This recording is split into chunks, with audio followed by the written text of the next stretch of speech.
Bonjour à toutes et à tous. Merci d'avoir été aussi nombreux, d'avoir répondu aussi nombreux à l'invitation de ce café. On a un petit peu plus de 600 inscriptions, donc pour nous, c'est déjà un succès. Donc merci vivement à nos deux intervenants qui viennent donc pour nous présenter le tout récent rapport chargé de produit 2026 de la CNAM. Nous avons le plaisir d'accueillir ce matin donc, Marguerite Cazeneuve, qui est directrice déléguée à la gestion et à l'organisation des soins, et Grégoire de la Gannerie, directeur adjoint, chargé de la stratégie des études et des statistiques de la CNAM. Donc juste un petit mot en quelques secondes sur ce rapport chargé produit 2026, qui est, je pense, vraiment déterminant à plusieurs titres. Premièrement, on a un effort économique qui est vraiment très important, qui est à la hauteur aussi très certainement du défi financier qui se reste devant nous, avec des propositions de la CNAM qui visent 3,9 milliards d'euros d'économie en 2026. Mais surtout 22,5 milliards d'euros d'économie d'ici 2030. Donc, c'est une cible qui dépasse de très loin les 1,56 milliards d'euros d'économie qui étaient visés pour 2025. Donc, ça traduit, je pense, très clairement l'urgence de résorber un déficit qui pourrait atteindre des montants très, très élevés si rien n'était fait. Il y a des économies qui portent sur plusieurs postes et que je laisserai nos intervenants présenter. Deuxièmement, on est aussi dans une séquence budgétaire qui est vraiment très sensible, il me semble, avec un calendrier qui confère à ce rapport une portée politique qui est Oui, oui, oui, assez oui, oui, quand ça inhabituelle. va pas. Hein. Oui, Voilà. oui, je pense. Si vous avez la possibilité de Ouais, couper mais vos c'est sûr. caméras, vos micros, s'il Hop. vous plaît, pour ne pas que nous ayons de bruit parasite. Merci. Donc, on a des recommandations de ce rapport qui arrivent 2 semaines avant enfin 2 semaines, oui, 2 semaines, et puis ça doit être en principe la semaine prochaine. La présentation d'un plan d'économie par le gouvernement, avec la recherche de marge de manœuvre quand même assez rapide pour contenir la dérive du déficit public, et donc des propositions de la CNAM qui doivent constituer la matrice sur laquelle Bercy et le ministère de la Santé devront bâtir la trajectoire des comptes sociaux. Donc, on a vraiment un enjeu qui est particulièrement très, très fort à cet égard. Et puis, troisièmement, il y a un anniversaire symbolique qui est rappelé dans le rapport, ce sont les 80 ans de la sécurité sociale. Et ce rapport que vous allez donc nous présenter nous dit très clairement que la solidarité ne tient que si elle est finançable et que si elle est équitable.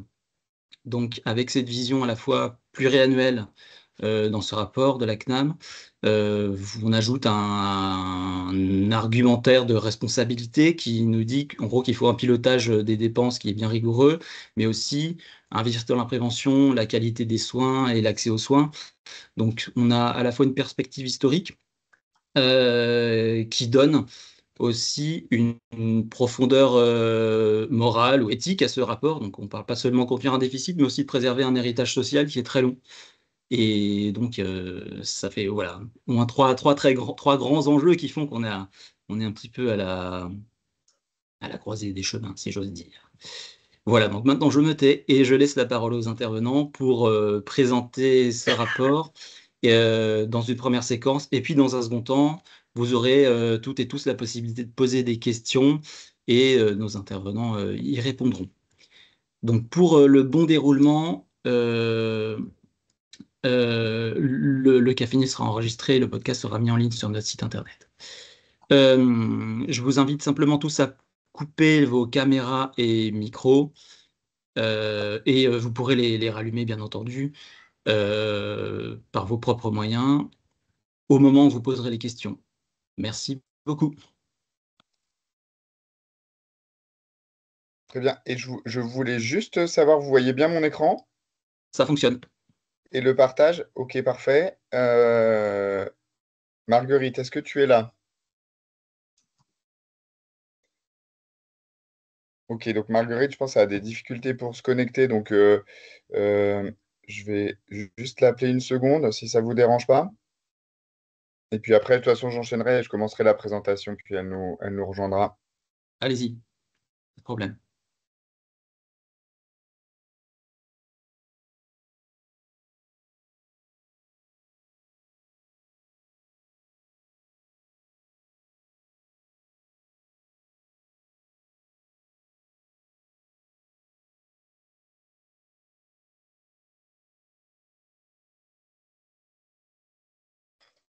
Ok. Donc, je vais laisser un message. On va commencer. Euh, Très rapidement, vous dire, donc en effet, vous l'avez rappelé, hein, la situation exceptionnelle dans laquelle l'assurance maladie est, euh, est aujourd'hui au niveau financier, avec une dégradation du déficit en 2000, en 2025, malgré après une résorbation de ce déficit depuis 2020, entre 2020 et 2024. Et donc, on a souhaité se mobiliser plus particulièrement cette année au niveau de l'assurance maladie et dans le cadre de ce rapport chargé produit pour trouver les voies et moyens de garantir la soutenabilité de l'assurance maladie avec un état d'esprit positif et un état d'esprit qui visait à orienter nos réflexions vers la préservation de ce qu'on a appelé l'exception solidaire française et qui se caractérise notamment par un très fort investissement dans la santé. On a 11,9% du produit intérieur brut qui est consacré à la santé, contre 10,4% de la moyenne européenne. On est le troisième pays donc à investir le plus dans la santé. Et si on prend uniquement les dépenses publiques, on est le deuxième pays à investir le plus dans la santé au monde, du fait d'une large couverture par l'assurance maladie obligatoire, hein, qui couvre 80% des soins. Et par ailleurs, tout cela se traduit également, ce financement important des dépenses de santé par l'assurance maladie obligatoire, mais également par l'assurance maladie complémentaire, par un reste à charge des patients qui est un des plus faibles au monde. Et cela se traduit en termes de conséquences sur l'état de santé et en termes d'espérance de vie, avec une espérance de vie à la naissance et une espérance de vie sans incapacité qui sont parmi les plus élevées au monde et qui continuent de progresser. C'est sûr qu'on a ces éléments, on les a en tête, mais c'est important de les rappeler, c'est important de se dire que nous avions ces grands éléments euh, en objectif dans le cadre de la construction de ce rapport pour à la fois trouver les voies et moyens de garantir la soutenabilité de l'assurance maladie, mais aussi tout en préservant ce qui fait du système de santé français une exception solidaire. Ce rapport, il est donc optimiste. Il est optimiste parce qu'on pense qu'on a les leviers pour pouvoir arriver à tracer un chemin vers l'équilibre de l'assurance maladie sans pour autant renier sur ces grands atouts du système de santé français.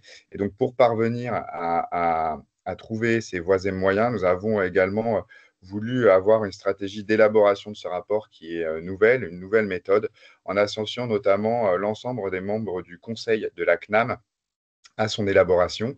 Vous avez en bas de cette slide l'ensemble des logos des organisations qui composent le conseil de la CNAM, à la fois donc les organisations syndicales, mais également la Mutualité française, France Asso Santé, la FNAD. Donc on a tout un ensemble d'organisations syndicales qui ont participé à l'élaboration de ce rapport à travers des réunions mensuelles sur tous les chantiers que nous allons évoquer aujourd'hui et qui ont permis à la fois de partager des constats, mais également de discuter sur des grandes questions.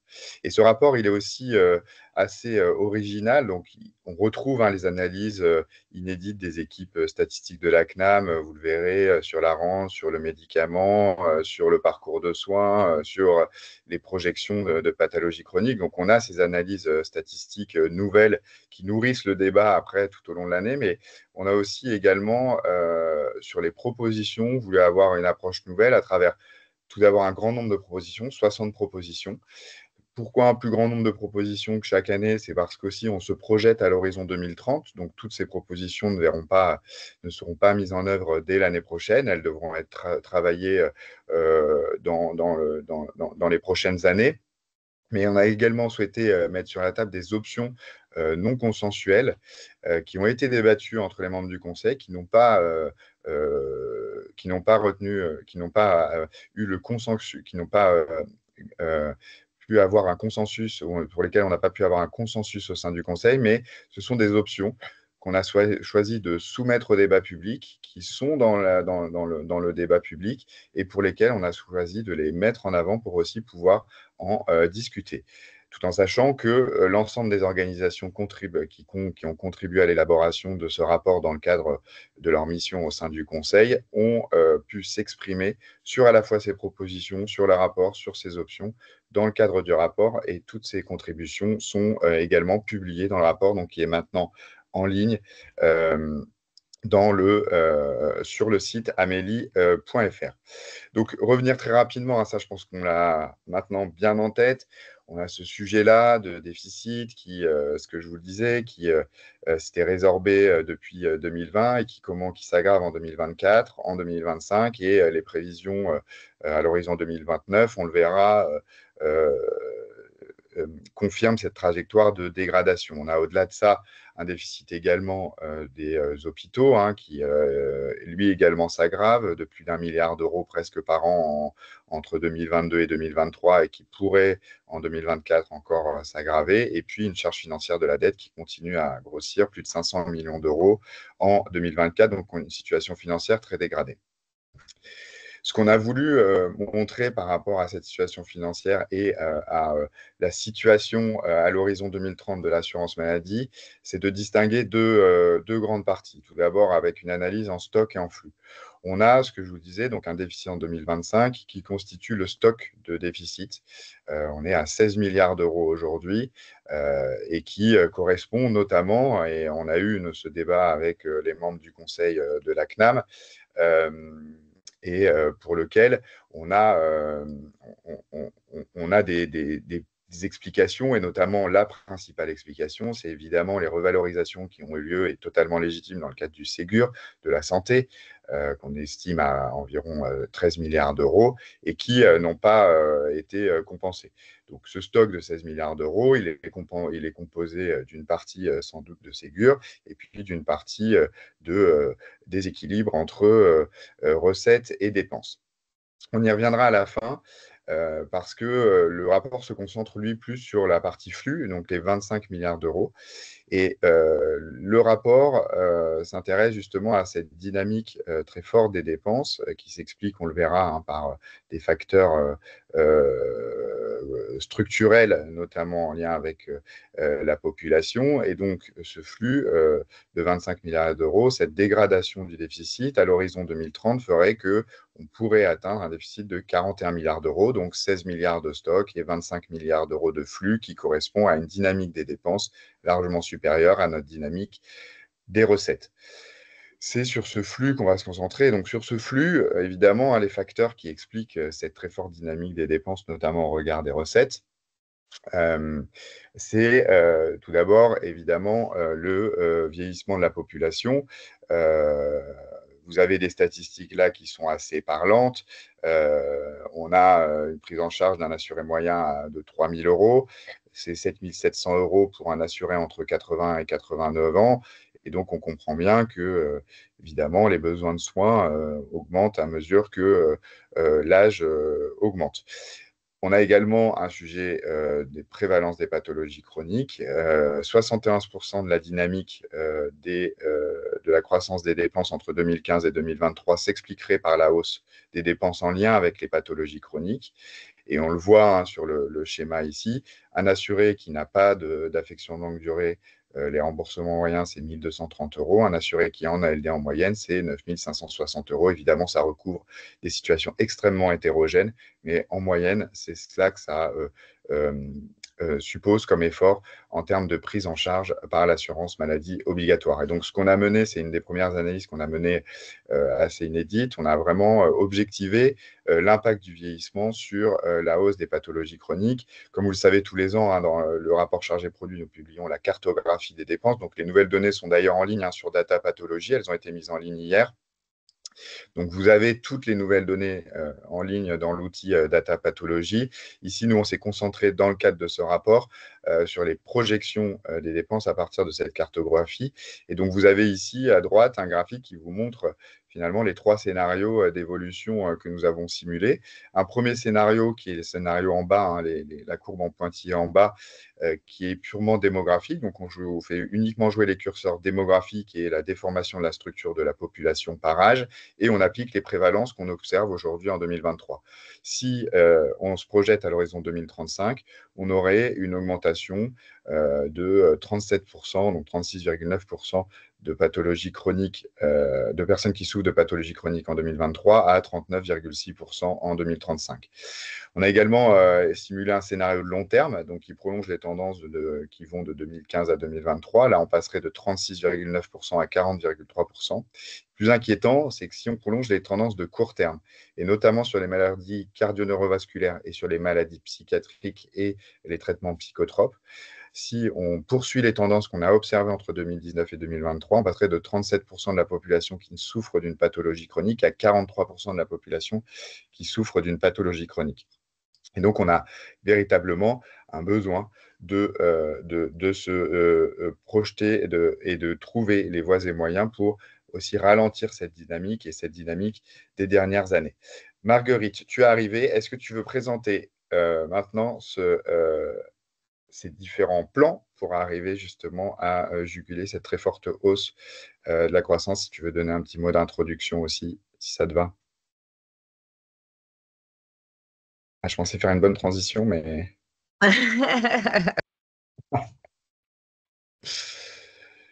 Tu veux prendre la parole, Marguerite? Ah, elle n'arrive pas à parler. Donc, je continue. Voilà, donc en tout cas, voilà, ça c'est le plan qu'on s'est fixé et c'est un peu nouveau par rapport au précédent rapport. C'est vrai qu'on a donné une nouvelle structure au rapport dans le cadre de ces réflexions également avec le conseil, en tout d'abord mettant en avant la prévention, on y reviendra. Donc c'est pour nous le défi de la décennie. Évidemment, quand on voit l'explosion des pathologies chroniques, près d'une personne sur deux qui en 2035 pourrait souffrir d'une pathologie chronique, c'est évidemment là où on a envie de se concentrer, de vraiment démultiplier nos actions et de trouver les voies et moyens pour vraiment arriver à des résultats qui soient à la hauteur de nos ambitions, puisque comme on le verra, on n'y est pas encore sur la partie de la prévention, que ce soit la prévention primaire, la prévention secondaire, on y reviendra. Ensuite, on a une situation de fait aujourd'hui où on a une part de la population qui souffre de pathologies chroniques extrêmement importante, et donc on a besoin d'avoir une véritable réflexion sur le parcours de soins des patients.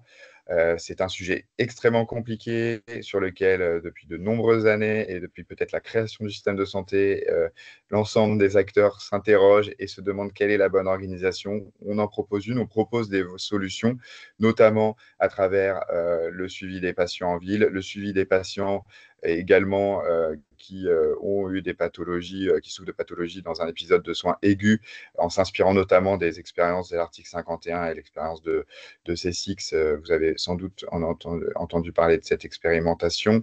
Et puis également sur l'hôpital, où on fait un focus notamment sur l'importance de la spécialisation de l'hôpital et de recentrer l'hôpital sur des actions d'excellence et de spécialisation, et que la ville joue pleinement son rôle pour pouvoir soulager l'hôpital sur certains pans, et notamment sur la prise en charge des urgences, on y reviendra.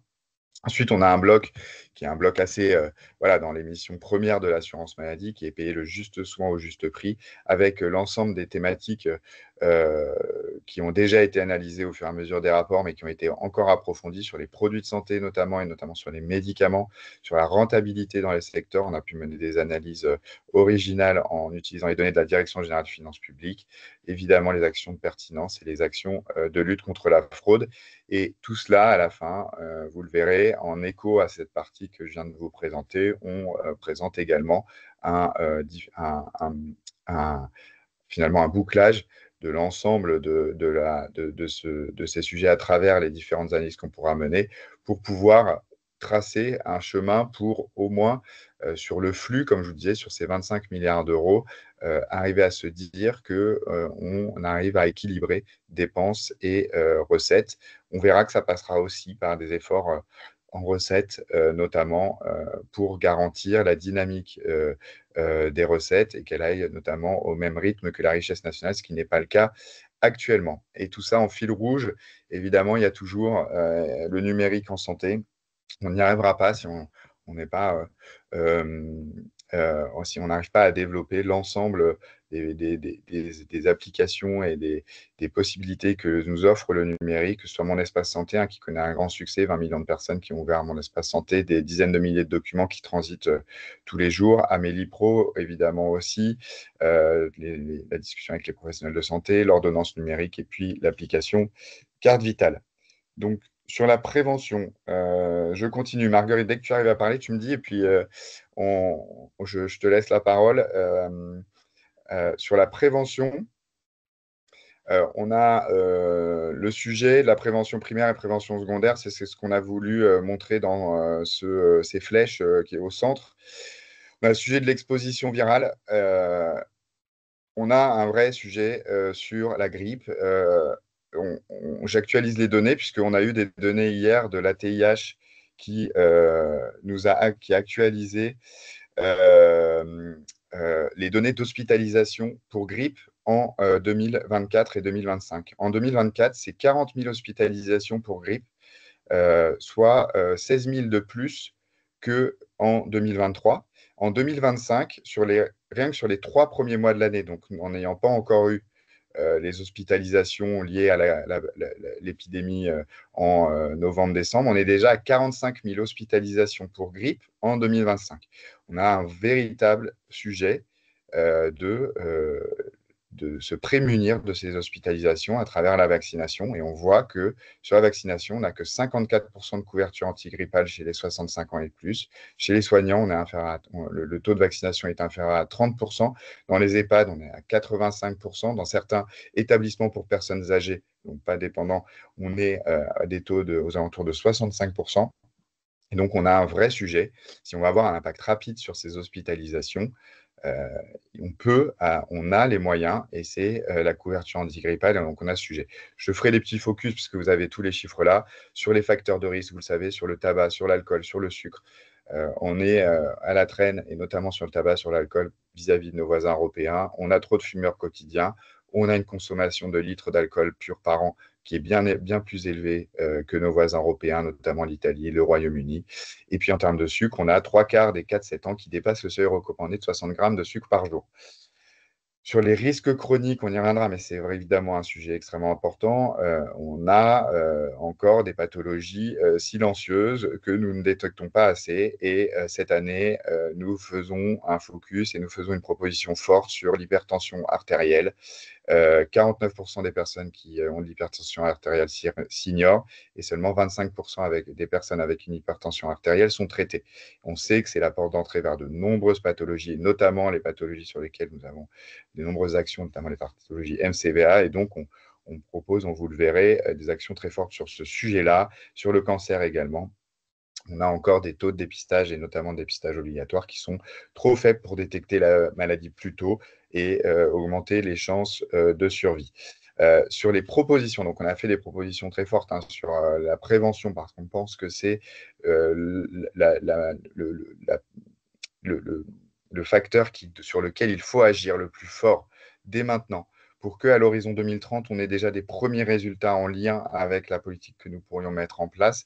Et c'est par ailleurs le seul moyen qui nous permettra de limiter la hausse des pathologies chroniques et de limiter cette explosion que je vous ai présentée dans les prévisions que nous avons, les projections que nous avons pu réaliser. Ce qui est ressorti des discussions avec le Conseil, c'est notamment l'installation d'une gouvernance de la prévention en santé. C'est vraiment un besoin de coordination nationale, alors à la fois des financeurs, assurance maladie obligatoire, assurance maladie complémentaire, mais de l'ensemble des acteurs, entreprises, écoles, et qu'on arrive à avoir une cohérence d'action sur l'ensemble des territoires au niveau national, régional, départemental, pour permettre d'avoir une véritable action coordonnée avec des messages cohérents. Et c'est vrai que ça a été vraiment souligné par les membres du Conseil. On a un besoin d'installer une gouvernance de la prévention en santé forte. Ce que je vous disais sur l'hypertension artérielle, on souhaite engager un dépistage généralisé de l'HTA en lien notamment avec les pharmaciens d'officine et accompagné notamment d'une campagne qui s'appelle Know Your Numbers au Royaume-Uni. Donc, connaissez tes chiffres, connaissez vos chiffres. Et donc, l'idée, c'est justement de sensibiliser le grand public à la problématique de l'hypertension artérielle, de donner au grand public les différents chiffres qui permettent de savoir quand est-ce que sa tension peut être problématique et quand est-ce qu'on souffre d'hypertension artérielle pour pouvoir ensuite rapidement prendre en charge cette pathologie en amont. Et on verra, ça fera écho à une autre proposition sur la prise en charge des pathologies chroniques, mais c'est véritablement ça, se situer très en amont finalement de la pathologie chronique pour aussi limiter la dégradation de l'état de santé des patients. On a également avec le Conseil un large consensus et pour pouvoir utiliser mon espace santé comme un lieu de prévention personnalisée, utiliser nos données pour faire de mon espace santé un lieu où il y aura un tableau de bord sur les différents personnalisés, sur les différents actes, dépistage, rappel de vaccination que l'assuré pourrait faire, évidemment sous réserve de son accord, mais donc mon espace santé pourrait être utilisé comme également un tableau de bord individualisé de prévention.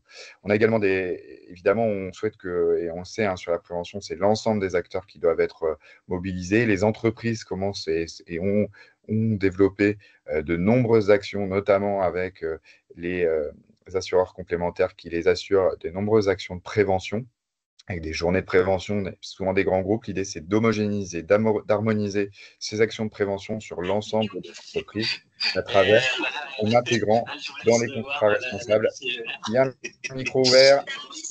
Monsieur, Vous pouvez couper vos micros, s'il vous plaît. Merci.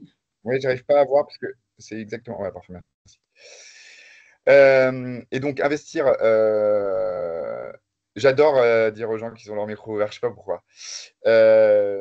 Donc, ensuite, on a été aux entreprises. Donc, l'idée, c'est d'intégrer dans le contrat responsable une demi-journée consacrée à la prévention des salariés, vaccination, dépistage organisé, dépistage de l'ATA et du diabète. Évidemment, ça pourrait être à la carte, mais en tout cas, cette demi-journée, de sacraliser cette demi-journée de prévention, avec notamment peut-être aussi des liens entre le bilan à mi-carrière, mon bilan prévention, qui sont à des âges équivalents. Et donc, voilà, il y a la nécessité d'aller encore plus loin dans les entreprises sur la prévention en santé. C'est l'acteur qui est le plus proche finalement d'une large partie de la population sur lesquels on peut agir. Et on peut agir avant que des pathologies chroniques ne se dégradent, évidemment. Et le principal acteur où on peut agir encore plus en amont, c'est évidemment l'école, avec des programmes. Et il y a notamment le programme MTDAN tous les ans, mais l'idée, c'est d'aller encore plus loin, notamment dans le dépistage systématique des troubles du langage et des troubles visuels. Mais ça, c'est des propositions qui avaient également été faites dans les rapports précédents.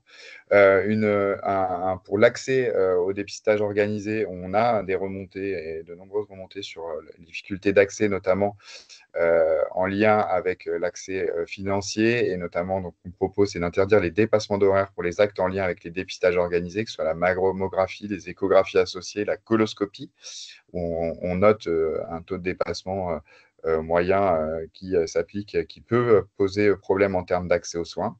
Ensuite, en termes de prévention primaire, elle est là très forte. On a le Nutri-Score, qui est la clé de la politique pour nous de prévention nutritionnelle. Un petit point sur ça. Au début et au départ, on pensait avec l'ensemble des membres du Conseil, on ne parviendrait pas à avoir un consensus sur le Nutri-Score et notamment sur les propositions que nous faisons. Rendre son affichage obligatoire sur les produits emballés dans les publicités. Ensuite, aux discussions avec le Conseil, il a été décidé consensuellement avec l'ensemble des organisations syndicales et des organisations qui composent le Conseil de faire de cette recommandation une proposition. Donc, c'est une proposition qui est vraiment portée par le Conseil de la CNAM, par l'assurance maladie et une action extrêmement forte. Ensuite, un point extrêmement important aussi, et ça fait écho à ce que je vous disais sur les recettes, où on veut que les recettes aient la même vitesse que le produit intérieur brut, et que la richesse nationale, on a des taxes comportementales qui viennent financer en partie les dépenses d'assurance maladie. Donc, d'ailleurs, on a une proposition pour dire que l'ensemble des taxes comportementales en lien avec des sujets de santé devraient être destinées à l'assurance maladie. Certaines sont allouées à la CNAF, donc ce serait à revoir. Donc, l'objectif, sur les taxes comportementales, c'est de leur donner d'avoir une dynamique qui soit constante, puisque à mesure qu'elles produisent leurs effets, leur rendement diminue. C'est le cas sur la taxe tabac, mais ce serait le cas sur toutes les autres taxes comportementales, avec l'objectif, au fur et à mesure, de changer les comportements à la fois des industriels et des citoyens.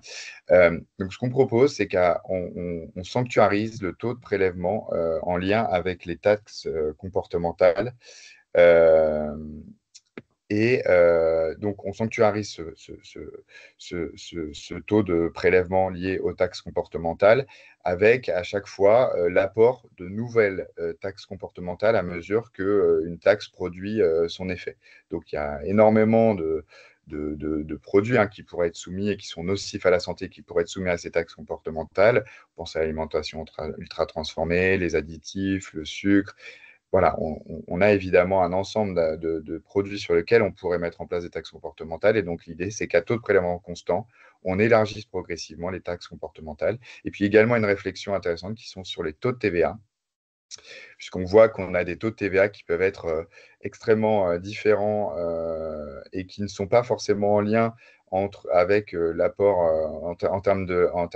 en lien avec l'impact sur la santé. On a des pâtes à tartiner qui sont à 5,5%, au même titre que la courgette, ou au même titre, on a de l'alimentation ultra transformée qui est également à 5,5%.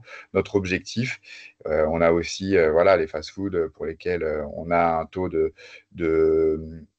TVA à 10%, mais par contre une adhésion à un club de sport qui est à 20%. Donc voilà, on souhaite qu'il y ait une réflexion autour de ces taux de TVA et autour de ces signal prix qui pourraient être utilisés pour pouvoir orienter le consommateur et à rendement constant, évidemment, puisque on a bien conscience qu'on a quand même un enjeu en termes de prélèvement obligatoire.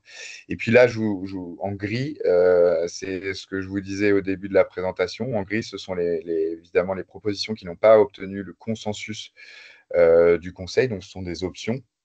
On a souhaité donc ce que je vous disais, les mettre au centre du débat public, et avec ce que je vous disais sur la grippe, je pense que voilà, vous comprenez qu'on a dû soulever ce débat-là pour l'assurance maladie, mais également pour préserver la santé des citoyens.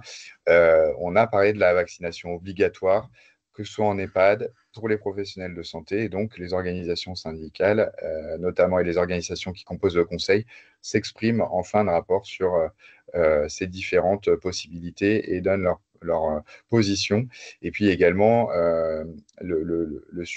autre sujet qu'on a mis sur la table, c'est l'opportunité de saisir la HS pour baisser l'âge de la vaccination HPV. En effet, on a un sujet, et notamment en Australie, au Danemark, on peut parfois vacciner les enfants plus tôt, et donc ça pourrait permettre notamment de l'intégrer dans le calendrier vaccinal de l'enfant, et donc d'augmenter encore les résultats qui sont en progression, mais qui sont encore un peu faibles.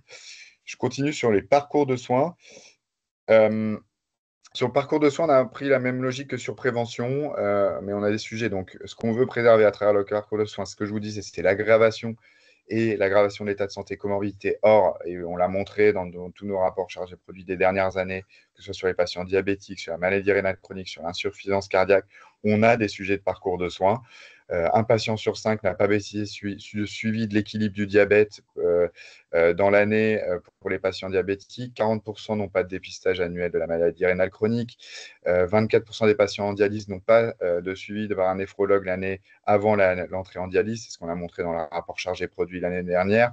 Et donc, on a un véritable sujet sur le suivi, mais on fait face à évidemment des contraintes. On a une densité médicale en baisse, et on le montre bien dans le rapport. On a certains patients en affection de longue durée qui n'ont pas de médecin traitant, et il y a des analyses très poussées sur les conséquences, notamment en termes de prise en charge, en termes d'hospitalisation, en termes de durée d'hospitalisation dans le rapport, et je vous invite à aller voir. C'est là où on voit le rôle central que joue le médecin traitant actuellement pour les assurés en affection de longue durée. Et puis, on a sur les soins spécialisés un sujet extrêmement important qui est celui des dépassements d'honoraires. 4,5 milliards d'euros de dépassements d'honoraires, 3/4 des nouveaux installés en secteur 2 chez les médecins spécialistes. Et donc, on a un enjeu extrêmement important sur ce sujet en termes d'accès aux soins. Je vous le disais aussi sur l'hôpital, on a une réflexion sur les soins aigus et sur recentrer l'hôpital sur finalement les soins d'excellence et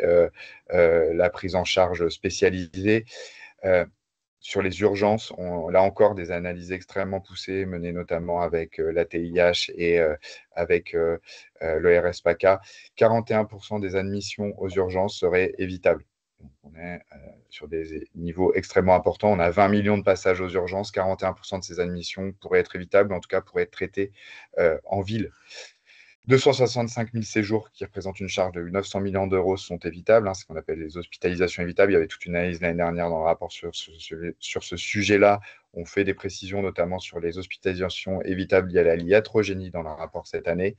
Et en EHPAD, on a un sujet également. On a 32% des résidents en EHPAD qui connaissent un passage aux urgences durant leur séjour. Et 50% des cas, dans 50% des cas, ils sont hospitalisés. Mais c'est à moitié, la bouteille à moitié vide, à moitié pleine, vous prenez comme vous voulez. En tout cas, dans la moitié des cas, il ne s'est pas suivi d'une hospitalisation. Donc, sans doute, ce patient aurait pu être pris en charge dans le cadre d'un EHPAD plus médicalisé. On a face à ça des constats forts qui permettent aussi de se dire qu'on a des leviers. Sur la chirurgie ambulatoire, on a une stagnation du taux à 64%. Sur les seuils de chirurgie, on a un ensemble d'établissements et on a regardé ça avec la Direction générale de l'offre de soins de façon assez précise pour les établissements qui sont autorisés à réaliser des chirurgies oncologiques. Par exemple, pour la chirurgie mammaire, chirurgie oncologique mammaire, 11% des établissements autorisés ne respectent pas les seuils qui ont été fixés réglementairement. Et puis sur les hospitalisations, une étude qui a été menée dans les Pays de la Loire, où on a un grand nombre de patients qui pourraient sortir, mais qui ne trouvent pas finalement de solution et donc qui restent dans les lits, notamment en SMR. Et donc, on a un véritable sujet d'organisation de la sortie d'hospitalisation. Donc, pour essayer de traiter ce sujet, mais là encore avec beaucoup d'humilité et puis aussi en se projetant à l'horizon 2030, c'est à construire et il y a encore beaucoup d'étapes. Mais en tout cas, ce qu'on souhaite tout d'abord et par rapport aux besoins de soins, c'est un peu le premier sujet, pour prendre le sujet par le bon bout, c'est de se dire qu'il faut qu'on se dote absolument d'un observatoire des professionnels de santé pour anticiper nos besoins à 10, 20, 30 ans. On ne peut pas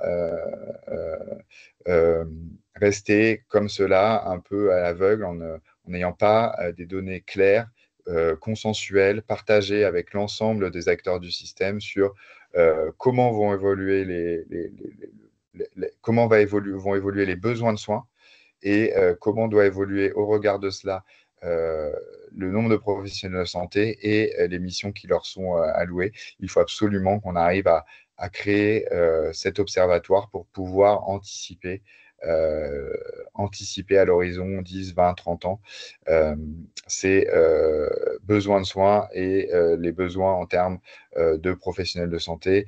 C'est que comme ça qu'on arrivera à avoir une véritable adéquation entre l'offre et la demande. On doit également, ce que je vous disais, en termes de coordination des soins, on a un véritable sujet de parcours de prise en charge.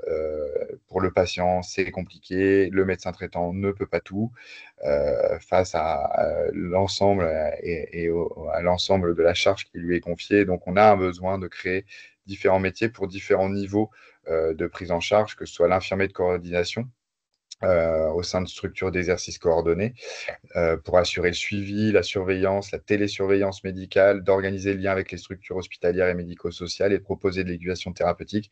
C'est vrai qu'on a besoin de ce métier-là.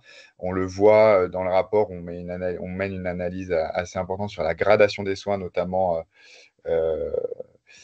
sur la gradation des soins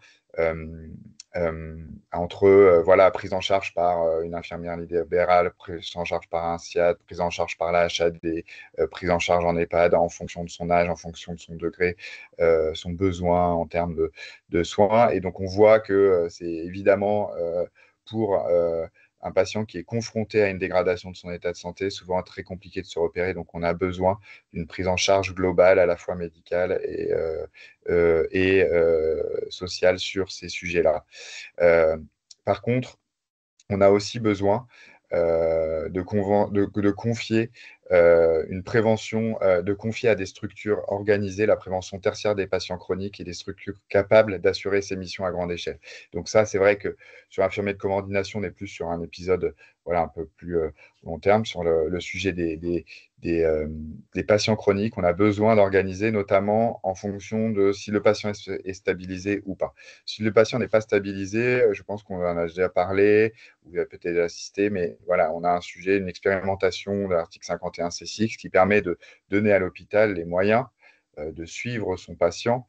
Donc, c'est une expérimentation qui est menée notamment à la PHP, de suivre son patient de façon précise tout au long d'un épisode de soins aigus pour s'assurer que son état est stationnaire et qu'il n'y a pas de dégradation de son état de santé.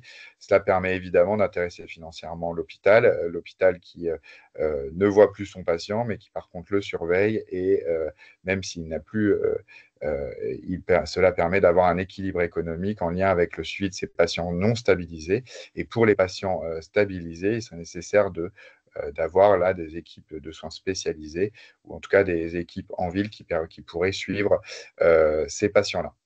Donc, on a quand même un arsenal ici de solutions, évidemment, à construire avec les professionnels de santé, avec l'infirmier de coordination, le suivi des patients non stabilisés avec l'hôpital, le suivi des patients stabilisés.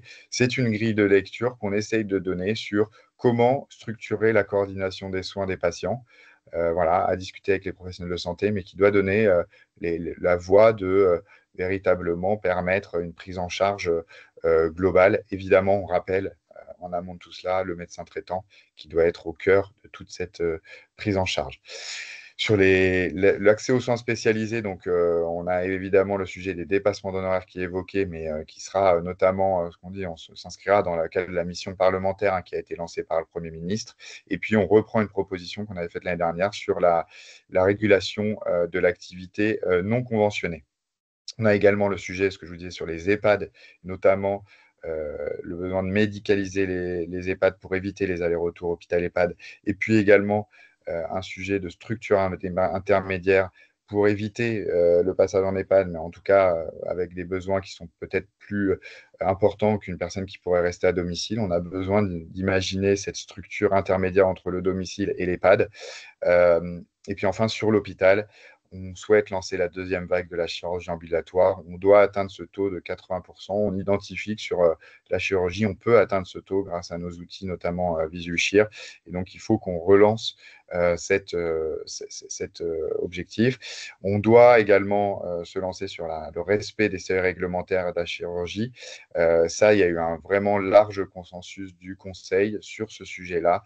On doit privilégier la qualité à la proximité, mais par contre, on doit organiser dans l'ensemble des territoires l'accès à cette qualité pour que on ait véritablement des centres spécialisés de qualité et qu'il n'y ait pas une perte de chance en fonction de l'endroit où l'on vit et que lorsque l'on souffre notamment d'un cancer, qu'on ait accès à la même qualité de prise en charge avec la possibilité de faire de ces établissements qui ne respectent pas les seuils un autre type d'accueil, notamment en amont ou en aval de cette chirurgie.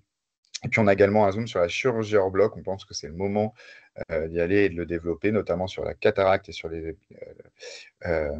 sur d'autres types de chirurgie. On peut maintenant réaliser un grand nombre d'anesthésies sans que l'anesthésiste intervienne. Ces chirurgies hors bloc se sont développées dans de nombreux pays et il est maintenant nécessaire d'aller plus loin sur la chirurgie ambulatoire et d'aller également plus loin sur la chirurgie hors bloc. On a fait un focus, et après je laisse la parole à Marguerite, mais on a fait un focus sur la partie santé mentale.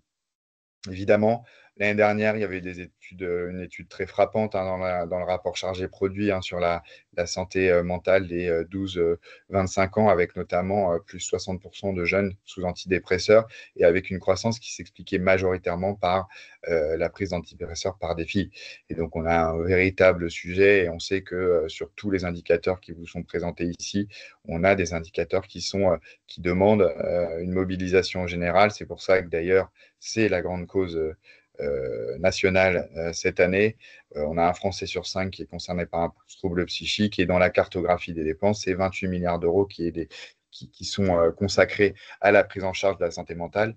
Et donc, on a des propositions assez fortes, notamment sur la prévention, la détection, avec la formation d'1 million de secouristes en santé mentale pour repérer plutôt les signes de détresse psychique et orienter vers une prise en charge adaptée.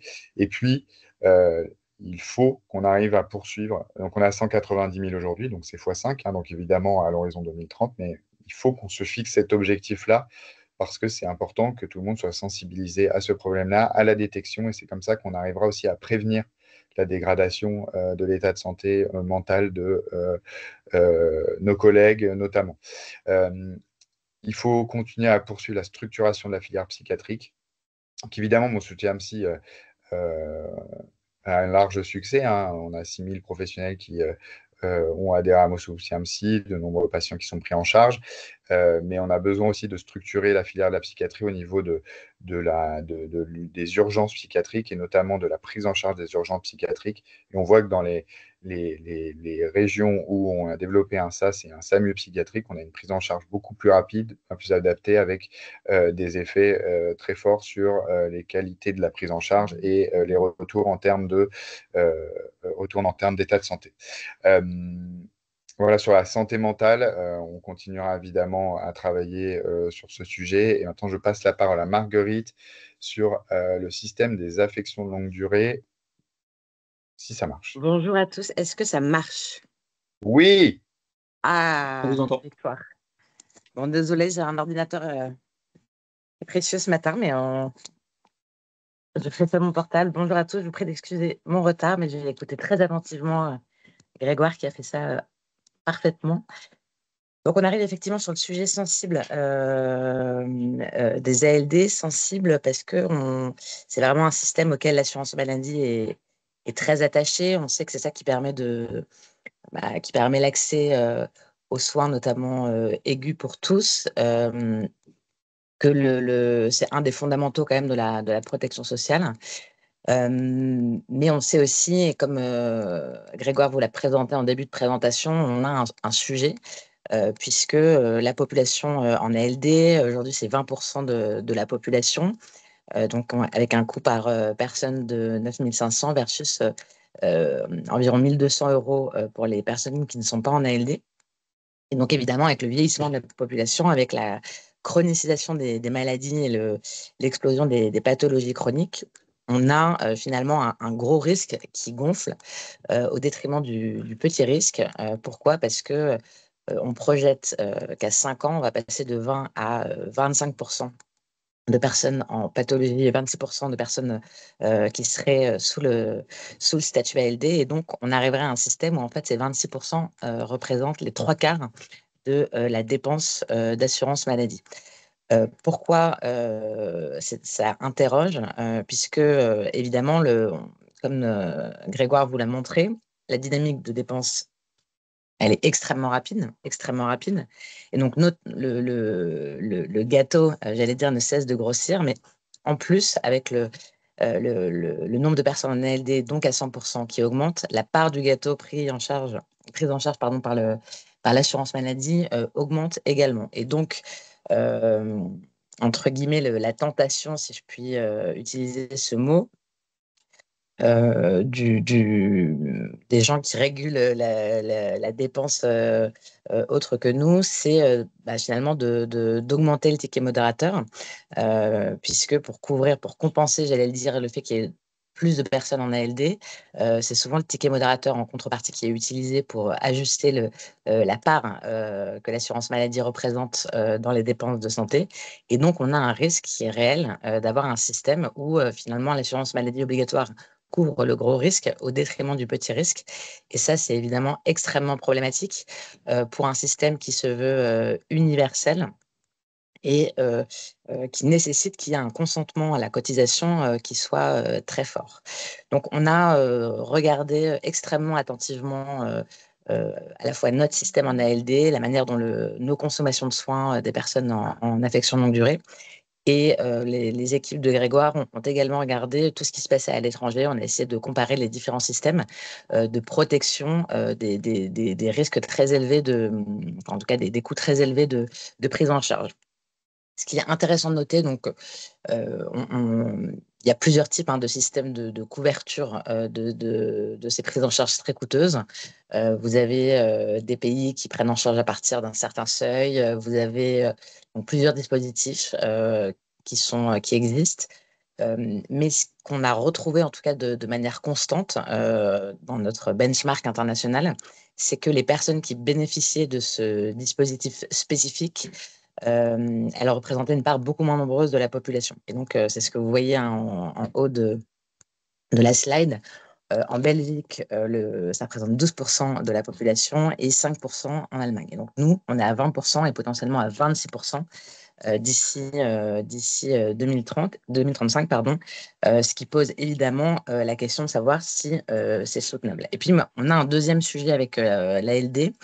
Vous qui êtes familier de la manière dont l'assurance maladie travaille, vous savez qu'on utilise, nous, principalement 3 critères qui sont des critères administratifs dans la manière dont on conduit nos politiques de santé, puisqu'on n'utilise pas les données médicales des personnes. Et donc, les 3 choses qu'on utilise, par exemple, pour faire de l'allait vert, pour tous nos programmes d'accompagnement, etc., on a l'âge et le sexe, on a le statut C2S ou pas, et on a le statut ALD. Et donc, c'est là-dessus qu'on peut conduire des campagnes d'allait vert. C'est ce qu'on a fait pendant la vaccination Covid, etc. Mais donc, on voit bien que le problème, j'allais dire, de ce statut un peu on-off de l'ALD et du non-ALD, comme l'ALD, vous le savez aussi, il y a un critère de maladie, mais également un critère financier. C'est que finalement, la personne, quand elle apparaît dans nos bases de données en tant que personne en ALD, elle apparaît trop tard. Elle apparaît trop tard puisqu'elle arrive déjà en étant malade. Et donc, tous nos programmes de prévention que l'on peut conduire, de prévention, mais également d'accès aux soins, vous savez qu'on est très engagé dans le dispositif zéro patient ALD sans médecin traitant, etc. En fait, tout ce qu'on a construit pour essayer de corriger les défauts d'accès aux soins, les défauts de prévention, etc., ils sont construits finalement autour du statut d'ALD, qui est le statut administratif que l'assurance maladie reconnaît. Donc, se pose la question aussi de savoir comment, puisque Grégoire l'a très bien expliqué, et je pense qu'on est tous autour de cette table convaincus de l'importance de la prévention et du fait qu'on a encore d'énormes marges de manœuvre à faire sur la prévention, se pose la question de savoir comment nous aussi, on arrive à orienter une politique davantage en amont sur des personnes qui ne sont pas nécessairement encore en maladie chronique, mais qui ont un risque chronique et qui vont finir par arriver, j'allais dire, dans notre système, mais qui vont arriver trop tard pour qu'on puisse faire reculer la pathologie. Donc, par rapport aux ALD et aux pathologies chroniques qui arrivent, qui s'amplifient, etc., la première réponse, c'est ce que Grégoire a expliqué en début de présentation, c'est évidemment la prévention primaire, secondaire et tertiaire. Et l'objectif étant d'empêcher, si c'est possible, ou de retarder la pathologie et d'éviter, en prévention tertiaire, que ne se développent des comorbidités et tout ce qui relève évidemment du parcours de soins, puisque on sait que l'organisation des soins et les sujets d'accès aux soins sont aussi responsables de la dégradation de l'état de santé des patients. Donc ça, c'est vraiment, et on souhaite vraiment insister là-dessus, c'est quand même ça le b.a.-ba et la condition sine qua non pour que les personnes en ALD soient correctement prises en charge et surtout qu'il y ait le moins de personnes possible en ALD. Ensuite, on a quand même un sujet, c'est vrai que nous, quand on a regardé la manière dont on fonctionnait, y compris à l'assurance maladie, en lien avec les médecins traitants, pour voir s'il y avait des choses qu'on pouvait améliorer dans le dispositif. Et donc, de manière, là aussi, on voyait que c'est en bleu, c'est-à-dire que ça a été adopté par notre conseil. Et donc, dans notre conseil, il y a aussi les représentants des patients. Donc, on a fait ça évidemment en lien avec eux. C'est de se dire qu'on a un sujet quand même d'entrée et de sortie des ALD. Les personnes, quand elles entrent en ALD, alors évidemment, il y a un accompagnement du médecin traitant. C'est le médecin traitant qui fait la déclaration, mais ensuite, à quoi va leur servir ce statut ALD, pourquoi, comment, etc. Voilà, on pense que l'assurance maladie, elle peut faire elle a des choses à faire en tout cas vis-à-vis de ces personnes-là. Est-ce qu'on peut enclencher des choses un peu spécifiques? Et donc, comment est-ce qu'on a une gestion qui soit plus attentionnée de l'entrée en ALD? Et puis, on a aussi une question de sortie des ALD. On a chaque année 400 000... non, c'est pas 400 000 personnes. Tu sais, Grégoire, combien c'est le nombre de sorties d'ALD aujourd'hui? J'ai oublié le chiffre. Si, c'est ça, c'est 400 000. C'est 400 000. Mm. 400 000 personnes qui sortent du dispositif ALD chaque année, mais c'est vrai que la manière dont la sortie de ce statut est faite, les critères, la manière dont les médecins traitants peuvent le faire d'un territoire à l'autre, la manière dont c'est accompagné par l'assurance maladie, tout ça varie, voilà, n'est pas très homogène sur le territoire. Et donc, on a un sujet aussi de se dire que finalement, le statut ALD, il y a des maladies que l'on aura toute sa vie, mais il y a aussi des maladies dont on peut guérir. Alors évidemment, il peut y avoir des récidives. Donc il faut pouvoir réactiver très rapidement le statut d'ALD, mais le fait d'avoir une gestion un peu plus dynamique des ALD en entrée et en sortie, et donc de pouvoir accompagner aussi les patients et leur dire que voilà, ils sont plus malades et que, en tout cas, pendant un temps, ils peuvent revenir dans une prise en charge de droit commun. On pense que c'est aussi important dans le parcours de rémission et dans l'accompagnement du patient. Sujet ensuite, évidemment, c'est la question des soins qui sont pris en charge en ALD, du fameux panier de soins. Donc, on a deux manières de voir les choses qui sont en fait sans doute deux étapes un peu séquentielles. La première étape, c'est de se dire finalement, est-ce que tous les soins et produits de santé ont vocation à entrer dans le panier ALD? Donc, c'est là qu'on pose la question d'un certain nombre de prises en charge. Donc, la question n'est évidemment pas de les dérembourser, je le précise ici, mais de savoir s'il est tout à fait pertinent pour des prises en charge qui n'ont pas fait la preuve scientifique d'un service médical important, si c'est nécessaire, j'allais dire, que l'assurance maladie les prenne en charge à 100%. Donc, on a mis ici l'exemple des cures thermales. C'est pas du tout le seul exemple, il y en a plusieurs. Donc, encore une fois, la proposition de l'assurance maladie, c'est pas de dérembourser, mais c'est de rester sur un statut de prise en charge de droit commun et de réserver le statut, entre guillemets, la prise en charge ALD pour les personnes en ALD sur des soins qui sont des soins absolument démontrés scientifiquement. Et puis, l'étape d'après, c'est de travailler avec la HAS. Donc, ça, c'est un travail de très longue haleine, hein.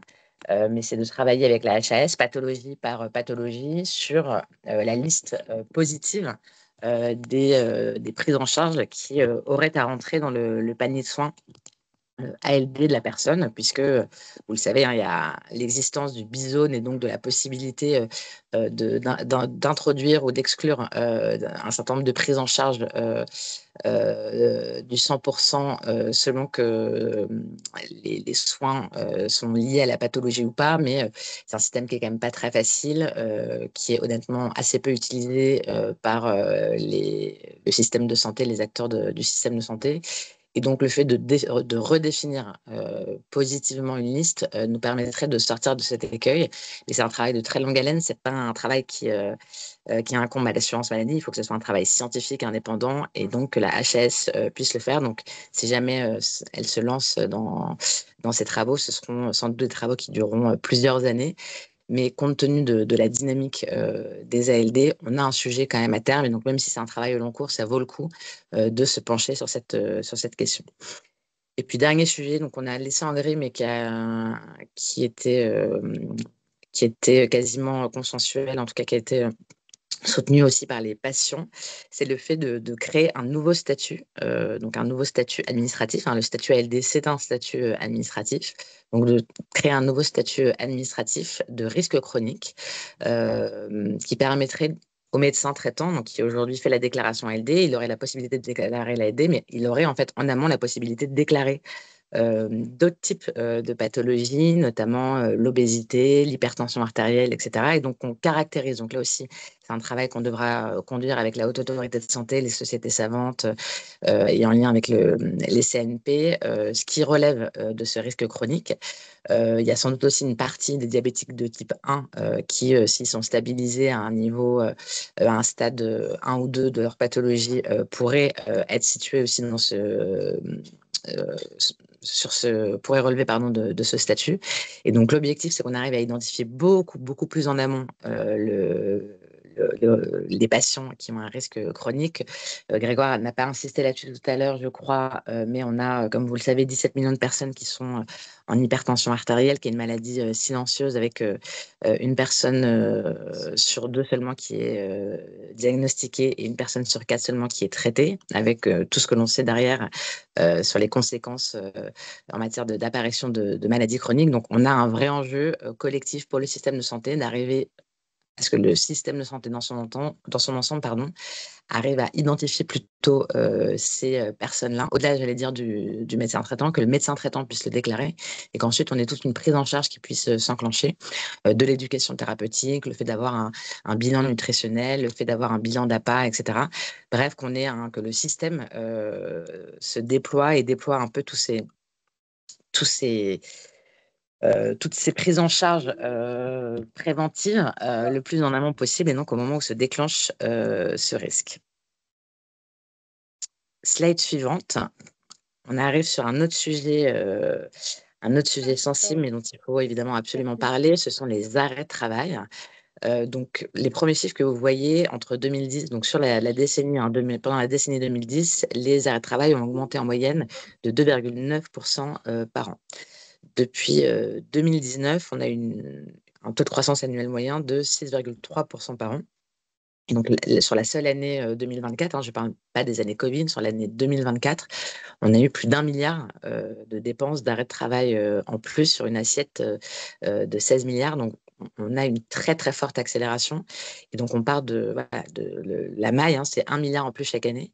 Et donc, vous voyez pour tous les professionnels autour de la table qui négocient avec l'assurance maladie, ce que ça peut représenter par rapport à leurs enveloppes respectives. On a zoomé sur finalement sur les facteurs, comment se découper la dépense d'arrêt de travail. Et donc là, on a eu. Alors, c'est le premier constat que je pose là.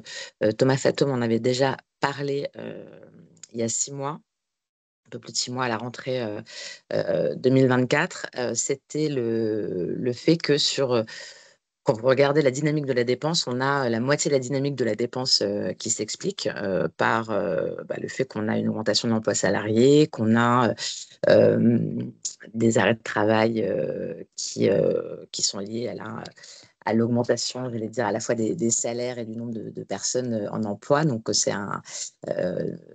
sont les sous-jacents que l'on arrive à expliquer, qui sont les sous-jacents presque économiques de la dépense. Mais on a 40% de l'augmentation qui n'est pas expliquée, ou en tout cas explicable, par la manière dont se structure et dont évolue la société. Et 40%, c'est beaucoup. Vous le voyez, on a une très forte augmentation du taux de recours et une très forte augmentation du prix, c'est-à-dire de la durée, pardon.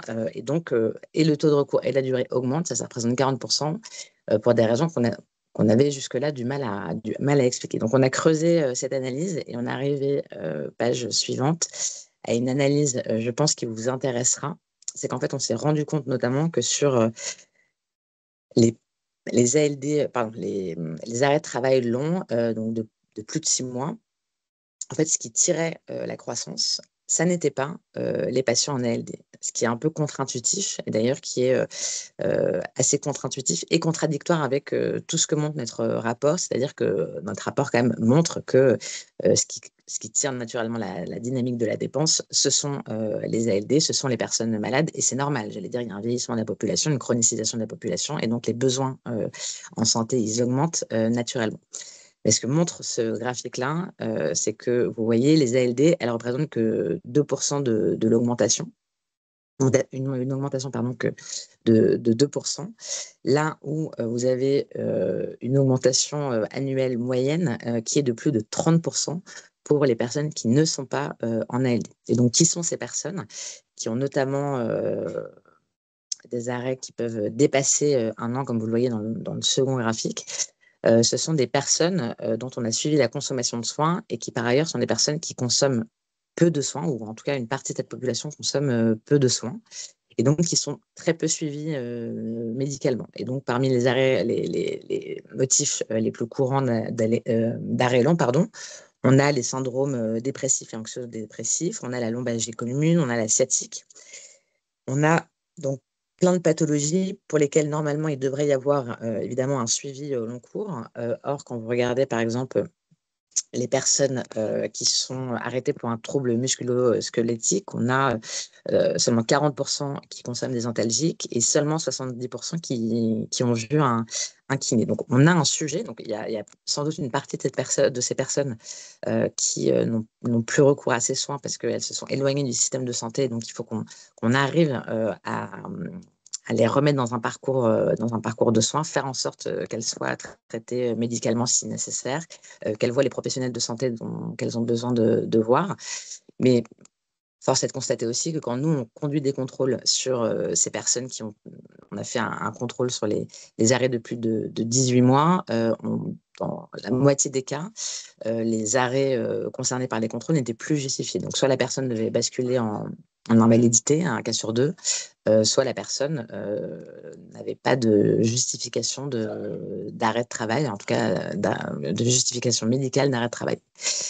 Tout ça pour dire que les personnes, en réalité, qui sont, entre guillemets, vraiment malades au sens où elles ont une pathologie, une ALD reconnue, qui sont suivies dans la durée, médicalement, etc., leur taux d'arrêt de travail, la durée de leur arrêt de travail n'augmente pas tant que ça, leur taux d'arrêt de travail n'augmente pas tant que ça, et on a une explosion, vraiment littéralement une explosion des personnes qui sont ce qu'on appelle nous sous le statut d'ALD non exonérante, c'est-à-dire en fait il y a une prolongation un peu automatique de leur arrêt de travail, et ce sont des personnes qui progressivement s'éloignent du système de santé et surtout se désinsèrent professionnellement, puisque vous arrêtez 6 mois, vous arrêtez 1 an, vous arrêtez 2 ans, en fait, arrive un moment où le retour au travail devient extrêmement compliqué. Et donc ça, c'est quelque chose dont on a beaucoup, beaucoup discuté avec les associations de patients. Et c'est quelque chose, évidemment, que ces associations constatent sur le terrain, à savoir qu'il y a des personnes qui se désinsèrent totalement après un arrêt de travail trop long. Et comme vous le voyez, ça représente une part très importante de cette augmentation. Sur les propositions, donc on a une première proposition sur les arrêts de travail qui ne fait pas écho à ce que j'ai montré précédemment, mais qui est quelque chose sur lequel l'assurance maladie insiste et sur lequel Thomas Fatome était également intervenu il y a quelques mois. C'est le fait de dire qu'on a quand même un système d'arrêt de travail aujourd'hui qui est assez inégalitaire, puisque comme vous le savez, on n'a que 2/3 des salariés qui bénéficient d'une couverture des 3 jours d'arrêt de carence, qui ont un système de prévoyance, etc., qu'on a grosso modo tous les salariés précaires, les travailleurs indépendants, les salariés multi-employeurs qui, eux, ne bénéficient pas de cette protection. Et puis, de la même manière, la subrogation, que ce soit pour le risque maladie ou pour le risque maternité, il n'est pas du tout obligatoire. Et donc, ça dépend de l'entreprise. Et donc, c'est souvent quand vous êtes cadre dans une bonne entreprise que vous pouvez en bénéficier.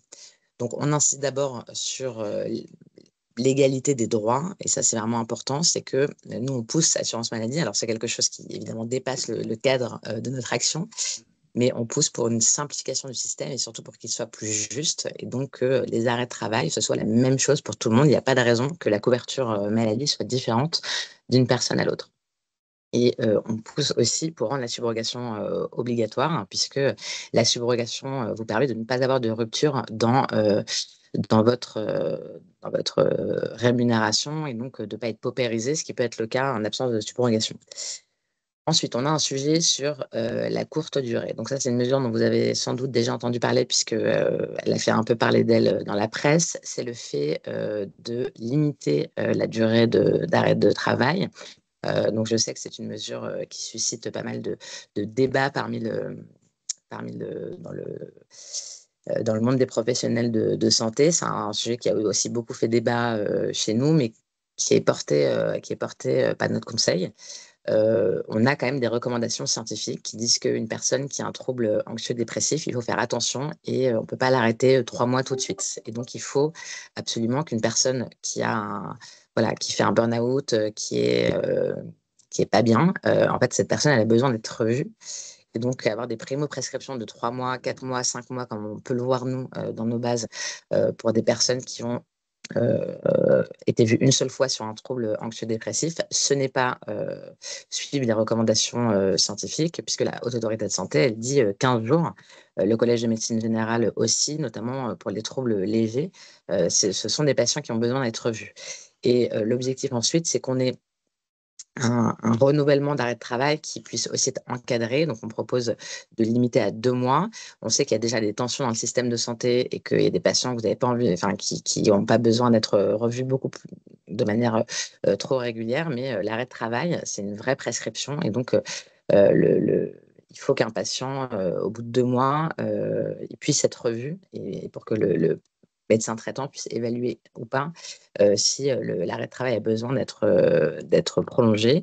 On sait qu'il y a des arrêts de travail qui sont aussi liés à des questions d'accès aux soins, d'accès à un spécialiste, etc. Mais c'est pour ça qu'il faut que collectivement, on arrive à mieux s'organiser pour qu'on ne laisse pas des gens qui sont en arrêt de travail trop longtemps en arrêt de travail, puisque nous, on le voit dans nos chiffres, c'est ce qu'on démontre dans le rapport cette année. En fait, ces gens-là, on finit par les perdre de vue et ils finissent par se désinsérer professionnellement. Et donc, c'est une responsabilité, j'allais dire, un peu collective qui nous incombe. Ensuite, on arrive sur les mesures en gris, donc des mesures qui sont plus enfin, non consensuelles, qui ont fait débat, mais qu'on porte, nous, au débat public. On souhaite, nous,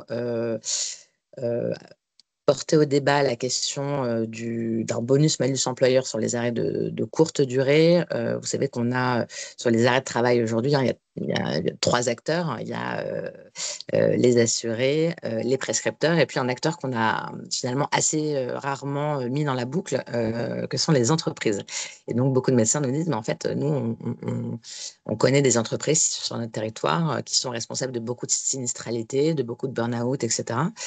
Et c'est vrai qu'aujourd'hui, on a très peu d'actions vis-à-vis des entreprises. Et donc, on a démarré l'année dernière, on a effectué 400 visites auprès d'entreprises qui avaient un absentéisme atypique. Et en fait, ce dont on s'est rendu compte, c'est qu'elles ne savaient même pas qu'elles avaient un absentéisme atypique. Et l'assurance maladie, on a la branche maladie que vous connaissez, mais il y a aussi la branche maladie, accident du travail, maladie professionnelle. Et donc, on a quand même tout un réseau assurance maladie qui est expert dans les maladies professionnelles, dans la prévention des risques professionnels, sur la posture, sur le management, donc, il y a plein de choses qui existent en termes de prévention ou de correction des facteurs de mal-être au travail, de risques psychosociaux, de troubles musculo-squelettiques. Et donc, l'objectif de cette mesure, c'est finalement d'appliquer sur les arrêts de court terme la même logique que celle qui s'applique sur les arrêts de travail, maladie professionnelle, accident du travail, c'est-à-dire un système où finalement l'employeur aussi, il est incité, il est responsabilisé face à cet arrêt de travail dont il peut être le responsable. Et au-delà, j'allais dire, de l'employeur comme pouvant être source de mal-travail, il y a aussi l'employeur comme étant un acteur de la prévention. Il faut qu'on ait, Grégoire a fait toute la présentation sur l'importance de la prévention. Il faut qu'on trouve des nouveaux lieux de prévention. Donc, on prévoit également que dans le contrat responsable, on rende obligatoire une demi-journée de dépistage dans l'entreprise, qui est un lieu quand même très propice à faire de la santé un peu proactive. Et donc, typiquement, si vous avez une offre de vaccination contre la grippe en entreprise, vous êtes moins susceptible d'avoir des salariés qui vont s'arrêter pendant une semaine pour cause de virus grippal. Donc, c'est un peu toute cette logique qu'on a essayé en tout cas de présenter sur cette proposition. Sur les arrêts longs, nous, on pense que le système d'ALD non exonérante, c'est un système qui n'est plus protecteur pour les patients. Et donc, il faut qu'on supprime ce statut. Et donc, nous, notre proposition, c'est de revenir à ce qui existe aujourd'hui. Soit vous êtes malade, et donc il faut que vous puissiez entrer en ALD. C'est-à-dire que votre trouble psychique, ce n'est pas juste un trouble léger, modéré, mais vous avez vraiment une pathologie psychiatrique qui nécessite une vraie prise en charge. Et dans ces cas-là, vous devez rentrer en ALD. Soit ça n'est pas le cas, et le cas échéant, il faut vous ne pouvez pas sortir, en tout cas bénéficier d'un arrêt de travail pendant 2 ans, 3 ans. Il faut qu'il y ait une organisation pour que vous puissiez reprendre rapidement le travail dans de bonnes conditions. Et donc, c'est ça qu'on essaie de proposer ici. Et puis, une dernière proposition, alors qui ne relève pas totalement de l'assurance maladie, mais qui est quand même quelque chose qu'on a voulu mettre sur la table, c'est que le risque léger, entre guillemets, est très bien pris en charge en France, c'est-à-dire que vous avez des arrêts de travail jusqu'à 1 mois, vous êtes très bien, en tout cas 2 tiers des salariés sont très bien pris en charge. En revanche, sur les arrêts longs, et notamment les personnes qui ont des ALD très graves, des cancers, etc., en fait, au bout d'un moment, l'entreprise, elle ne couvre plus, ou en tout cas, ça dépend de l'ancienneté dans l'entreprise. Les indépendants n'ont pas cette couverture prévoyance. Et donc, on a un sujet de risque lourd et comment l'assurance maladie et les autres acteurs de la protection sociale arrivent à couvrir le risque lourd, puisque quand vous avez un cancer, en fait, les risques de paupérisation ils sont extrêmement élevés, puisqu'à un moment donné, eh ben, vous tombez dans le régime de droit commun de l'assurance maladie et c'est seulement, j'allais dire, 50% de votre rémunération. Donc, en fait, vous pouvez très vite basculer. Et donc, plutôt que de très bien couvrir, peut-être trop couvrir le risque court et pas assez le risque long, on propose, nous, de construire, en tout cas que les partenaires sociaux voilà, réfléchissent à ce que pourrait être un contrat de prévoyance responsable qui permette de mieux lisser entre le risque court et le risque long, la protection notamment obligatoire de l'employeur. À toi, Grégoire. Et j'enchaîne sur la partie, alors vraiment très vite, parce que je crois qu'on a jusqu'à 10 heures, hein, c'est bien ça? Oui, et puis Donc, si on a la possibilité de poser quelques Ah oui, questions et si on a que réponses. jusqu'à d'accord, 10 je vais heures. aller, oui, je vais aller vraiment vite Merci. sur le médicament parce que je pense que c'est un sujet qu'on traite depuis quelques années maintenant dans le rapport. On voit l'explosion de la dépense de médicaments depuis 2020, notamment même en net, en prenant l'ensemble des remises, la clause de sauvegarde. On est à 4,2% par an contre 0,6% par an entre 2010 et 2020. Donc on a une très forte augmentation.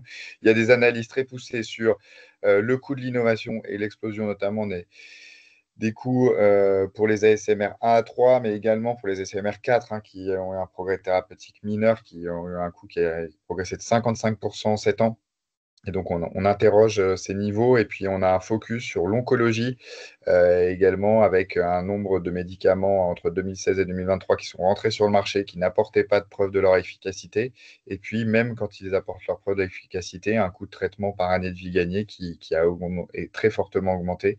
Et puis aussi, avec Unicancer, des travaux sont présentés sur la désescalade thérapeutique, puisqu'on voit qu'il y a une multiplication des lignes de traitement en oncologie, parfois au détriment de la qualité de vie du patient et en n'ayant pas forcément des résultats probants en termes de qualité de prise en charge. Et donc, on interroge l'ensemble aussi de la prise en charge en oncologie. Sur les propositions, on a des propositions de baisse de prix au regard de ce que je vous ai montré, notamment en termes sur les améliorations du service médical mineur ou inexistantes. Et puis après, on a également un sujet sur l'oncologie, un focus sur notamment la politique tarifaire, mais également les lignes de traitement et le nombre de médicaments qui sont remboursés. On a toute une analyse dans le rapport sur les médicaments biosimilaires, les biomédicaments, dont le chiffre d'affaires explose et il faut faire.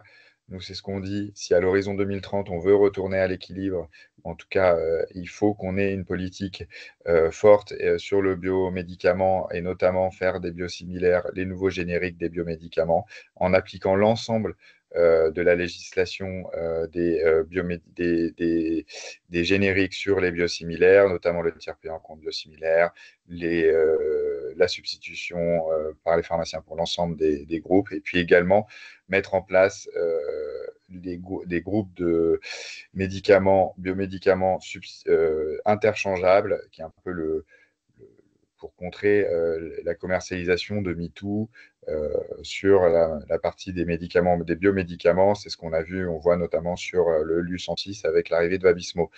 Et puis, une proposition sur la désescalade thérapeutique pour travailler avec l'industrie pharmaceutique et financer des essais qui pourraient permettre de diminuer les doses qui sont parfois prescrites aux patients et qui ont des effets secondaires importants, mais sans avoir des résultats probants en termes de qualité de prise en charge. Deuxième sujet sur cette partie du juste soin au juste prix, donc qui est le bloc, le troisième bloc de notre analyse après prévention, parcours de soins, juste prix. Donc deuxième sujet, les rentes. On s'est doté, donc on a fait des analyses avec notre système national d'information interrégime, donc les remboursements de l'assurance maladie, avec la Direction générale des finances publiques. Nous avons mis ensemble ces données pour pouvoir avoir une vision de la rentabilité de différents secteurs. Et donc, on a notamment fait sur les secteurs qui sont présentés une analyse de la rentabilité. Et donc, on interroge dans le cadre du rapport certains niveaux de rentabilité et les actions qui devaient être mises en face de ces niveaux de rentabilité. Ce qu'on propose, et c'est dans la lignée de ce qu'on a pu faire depuis 3 ans dans le rapport chargé produit, en mettant en avant ce sujet d'optimisation financière, on propose tout d'abord de baisser les tarifs des secteurs qui présentent des très hauts niveaux de rentabilité, et notamment en lien avec les analyses qui peuvent être présentées dans le rapport, mais on pourra produire d'autres analyses sur d'autres secteurs. Et puis également, ce qu'on propose, c'est véritablement d'arriver vers la transparence de la composition de l'offre de soins, puisqu'on a besoin pour mener ces analyses d'avoir une véritable cartographie de l'appartenance des différents acteurs que nous finançons à différents groupes pour pouvoir avoir une vision de la rentabilité claire et à partir de cela, également, créer un observatoire des niveaux de rentabilité et d'entêtement. Nous sommes dotés des outils qui nous permettent maintenant d'avoir une vision sur les niveaux de rentabilité à travers ces données de la Direction générale des finances publiques. Donc, nous souhaitons poursuivre ces travaux qui se feront dans le temps long et qui doivent permettre d'avoir une régulation par la rentabilité de certains secteurs de la santé. Je suis allé très vite. Marguerite, je te laisse. Ouais, je vais conclure rapidement. Donc on a encore deux autres parties que je synthétise, mais sur le mésusage et la fraude, qui sont articulés en fait autour de trois grands messages. Le premier message, c'est la transparence.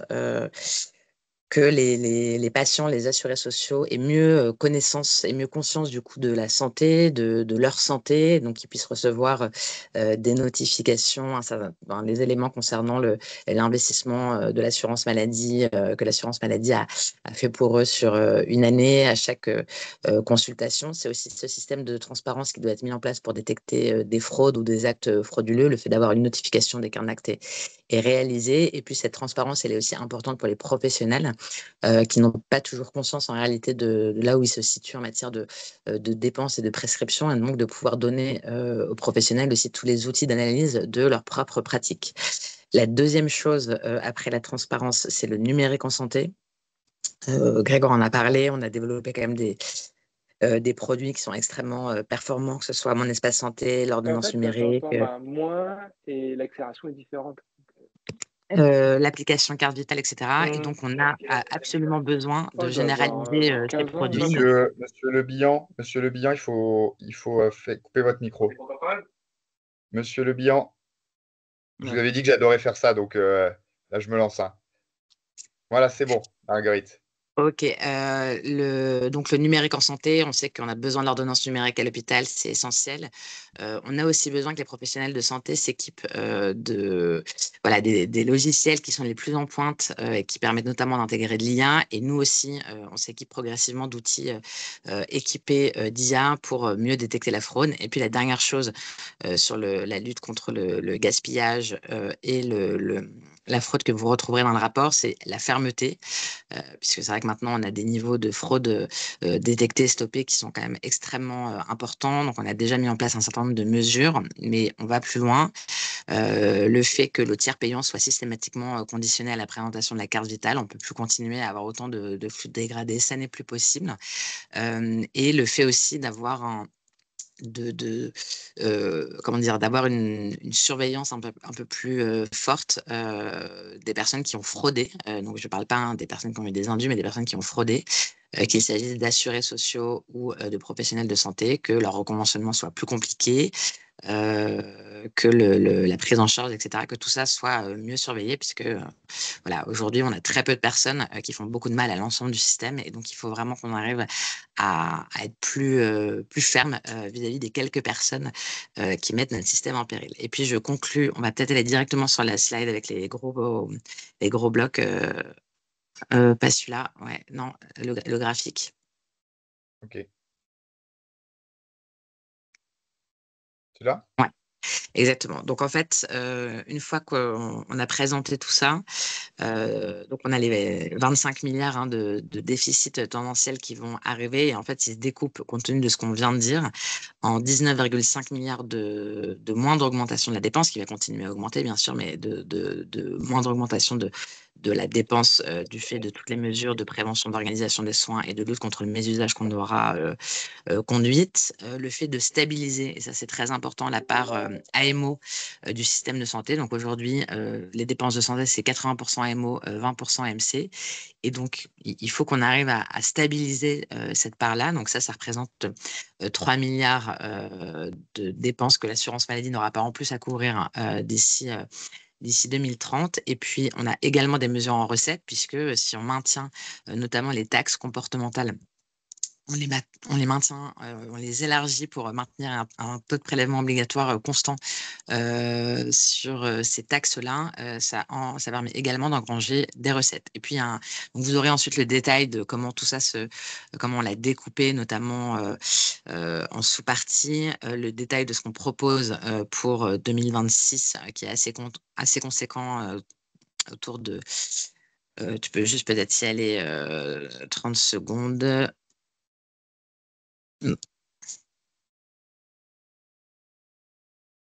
Donc, on va beaucoup plus loin sur les mesures d'économie qu'on propose avec 3,9 milliards d'économies du coup pour l'année 2026. Et puis une dernière chose, si on revient, excuse-moi Grégoire, sur notre magnifique graphique.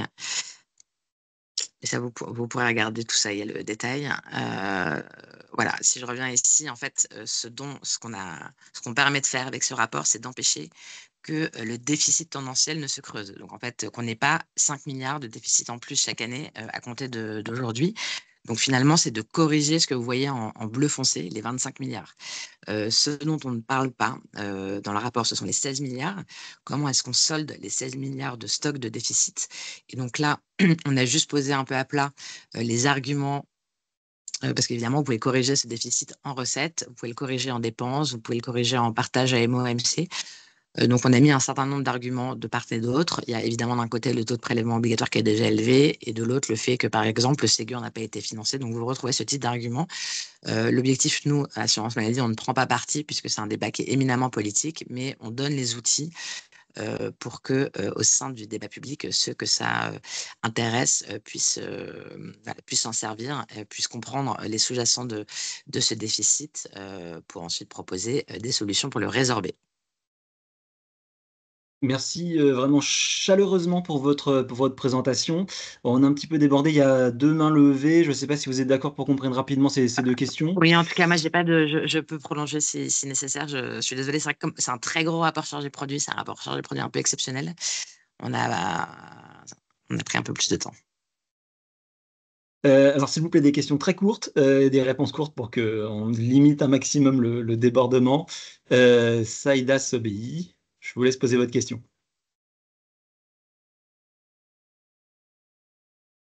Pardon, non, c'était au tout début de la réunion, mais du coup, je ne me rappelle plus de ma question. Aucun Je suis problème, désolée. c'est pas grave. Mais il y a eu beaucoup d'explications, donc je pense que j'ai dû comprendre à un moment donné. C'est pour ça que je n'ai pas retenu. Merci. Je vous en prie. Oui. Alain? Oui, bonjour, je vais faire court, effectivement, merci. Pour les vieux militants en santé comme moi, on a fêté les 30 ans de l'assurance maladie, les 40, les 50, etc. Je me souviens pas beaucoup d'années sans déficit et voilà, on arrive aux 80 avec cet électrochoc de toutes les mesures. Je voudrais juste 2 remarques. Effectivement, donner des chiffres, ça fait des années qu'on dit, qu'on voit régulièrement à l'entrée des pharmacies, vaccination gratuite, etc. Cette notion de gratuit, il faut absolument que tout le monde, et vous l'avez dit, médecins, professionnels de santé, comme patients, soient conscients de ce qu'il coûte à l'assurance maladie. C'est un effet de responsabilité générale. Et je suis assez content qu'on rentre dans ce discours. Merci de l'avoir précisé. Effectivement, donner des chiffres, oui, c'est combien on coûte déjà, et que, y compris les médecins, les professionnels de santé soient au courant.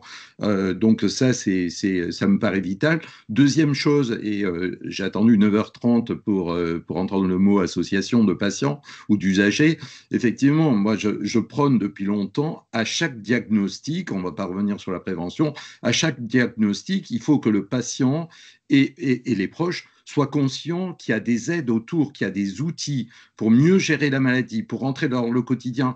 Il y en a marre dans les associations de voir arriver des gens 10 ans après un diagnostic ou des familles qui arrivent, qui sont au bord du gouffre côté mental, qui sont parce qu'ils ne sont pas au courant qu'il y a des outils associatifs, qu'il y a des associations, qu'il y a des bénévoles, qu'il y a des outils, etc. Qui sont... Donc, à chaque fois qu'il y a un diagnostic, il faut que le patient ait un petit papier, un carnet de bord qui lui permettent de voir, effectivement, de parler éducation thérapeutique, etc., etc.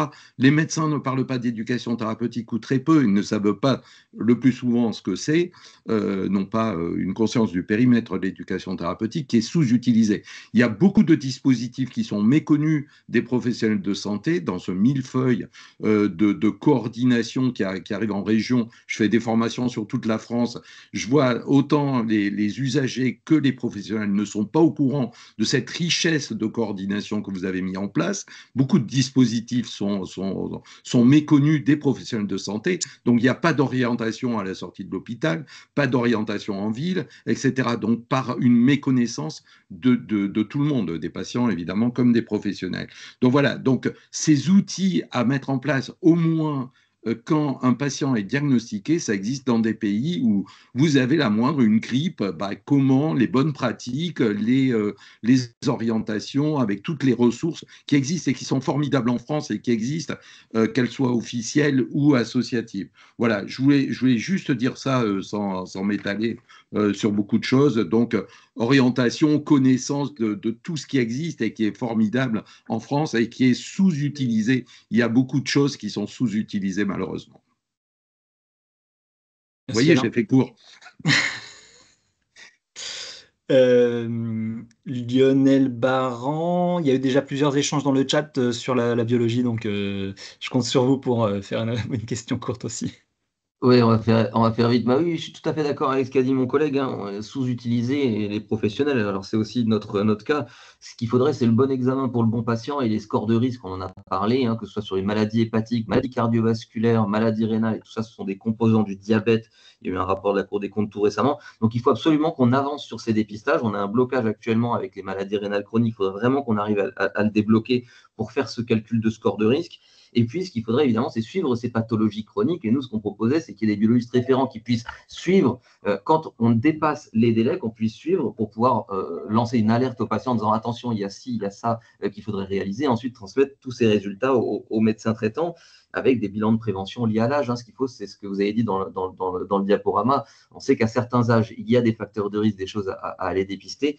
Il faudrait que ça rentre aussi dans ces bilans de prévention liés à l'âge, là aussi, pour que le médecin traitant et les autres professionnels puissent avoir tous les éléments et avoir une stratégie push auprès du patient, notamment pour tout ce qui est cancer, col de l'utérus, colorectal, etc. Il faut que le patient, quand on l'a devant nous, que ce soit en laboratoire, en cabinet ou autre, on puisse dire « Ah, je vois que ça n'a pas été fait. » Souvent, ce n'est pas parce que la personne ne veut pas le faire, c'est l'inertie. Et donc, lui proposer ce dépistage directement à ce moment-là, quand on l'a directement devant soi. Pareil pour la vaccination. Il faut aller chercher le patient au moment, comme je dis, le patient qui vient au laboratoire à plus de 65 ans, c'est à ce moment-là qu'on doit lui demander est-ce que vous êtes vacciné oui ou non, est-ce qu'on vous vaccine oui, non, et le faire pareil chez nos collègues des autres professions. C'est comme ça qu'on y arrivera. J'ai juste une question quand même pour vous, Madame Cazeneuve, et pour vous, Monsieur de la Garnerie. On est quand même très embêté avec ce schéma. Vous montrez les chiffres de 2018-2022, je sais que vous le savez, mais en tout cas, dans notre profession, on a subi 18,3% de baisse et vous avez pris des chiffres où il y a toute la partie Covid qui était quand même une période exceptionnelle. Est-ce que vous avez les chiffres de 2023-2024 parce que c'est plus du tout la même rentabilité. Sinon, on les aurait mis. Donc, on aura toujours un petit décalage. Mais en tout cas, là, comment dire, en tout cas, on considère sur la biologie que les chiffres qu'on montre là sont ceux qui nous ont poussés à conduire la politique qui a été conduite. Mais maintenant, il y a un protocole. Donc, on verra ensuite comment évoluent les taux de rentabilité. Mais on considère que sur le champ de la biologie, les efforts ont été faits pour corriger les taux de rentabilité qu'on voit sur le graphique. Merci pour cette réponse. En tout cas, on est prêt. Merci. Je prends peut-être une dernière question. Martine Claret, vous pouvez poser votre question.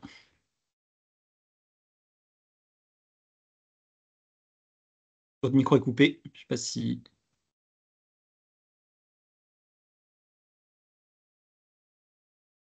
Voilà. Bonjour, merci pour cet exposé très clair. Je suis Martine Claret, je suis la présidente d'Aurus Pharma, qui est un laboratoire d'ophtalmologie français. Le siège est en France et une société indépendante. Et je fais partie de la filière ophtalmologique française que nous avons faite, qui regroupe les laboratoires d'ophtalmologie français opérant en France et fabriquant leurs produits sur le territoire. C'est important. Alors, hormis les produits pour la rétine, demeurent toutes les solutions ophtalmiques locales et destinées à des maladies chroniques que peuvent être le glaucome, la sécheresse oculaire, etc. Ce sont des produits extrêmement peu chers qui sont actuellement à un niveau de soutenabilité réduit. Il y a des produits qui commencent à disparaître, ce qui pose d'ailleurs des problèmes. On est en rapport avec des associations de patients parce qu'on a tout à fait conscience des responsabilités que l'on a vis-à-vis d'eux. Cependant, aujourd'hui, certains produits risquent de ne plus se retrouver sur le marché parce qu'ils sont très peu chers.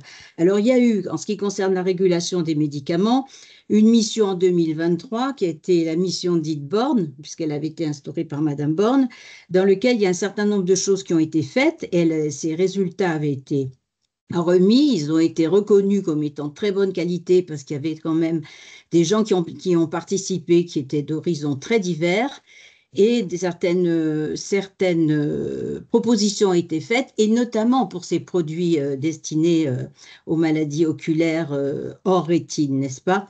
Et je voudrais savoir si dans votre rapport, vous avez tenu compte de tout ce qui avait été fait, enfin, dans le rapport de la CAM, on a tenu compte des propositions et de ce rapport d'Iborne de 2023, dans lequel il y avait des choses très intéressantes, et c'est quand même dommage que on n'en parle plus, sauf que la dernière lettre du Premier ministre au CEPS revenait justement sur ce rapport, et nous, on aimerait bien qu'il soit pris en compte et que des commissions on est prêt à faire une commission avec des propositions pour réguler le médicament de façon à ce que néanmoins la soutenabilité des produits puisse être envisagée.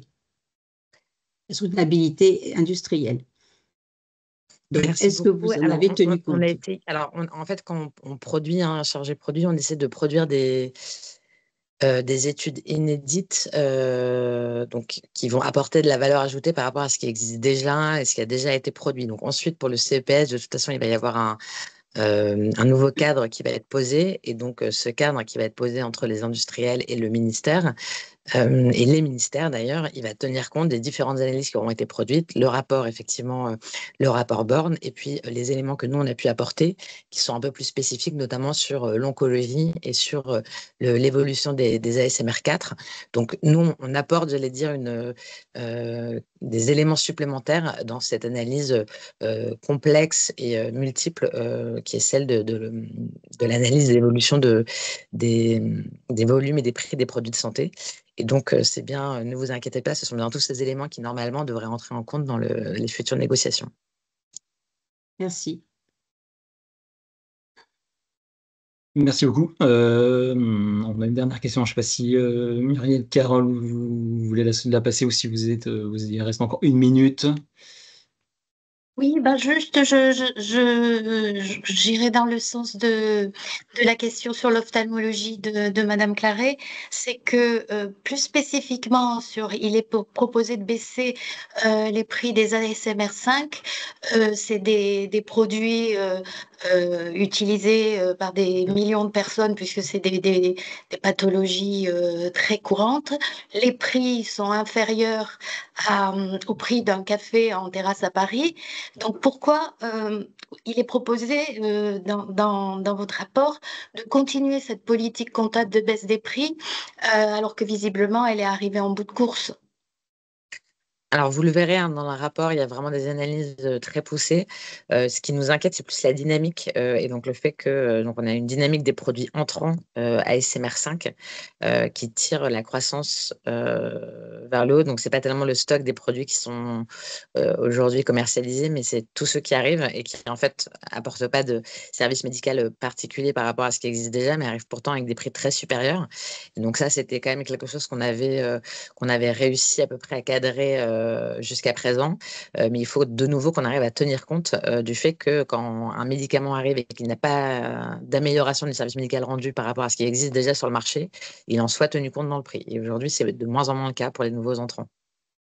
Je vous entends, ok. Merci beaucoup, madame. Je vous en prie. Merci beaucoup pour vos questions. Quentin, je te laisse la dernière question, la toute dernière question.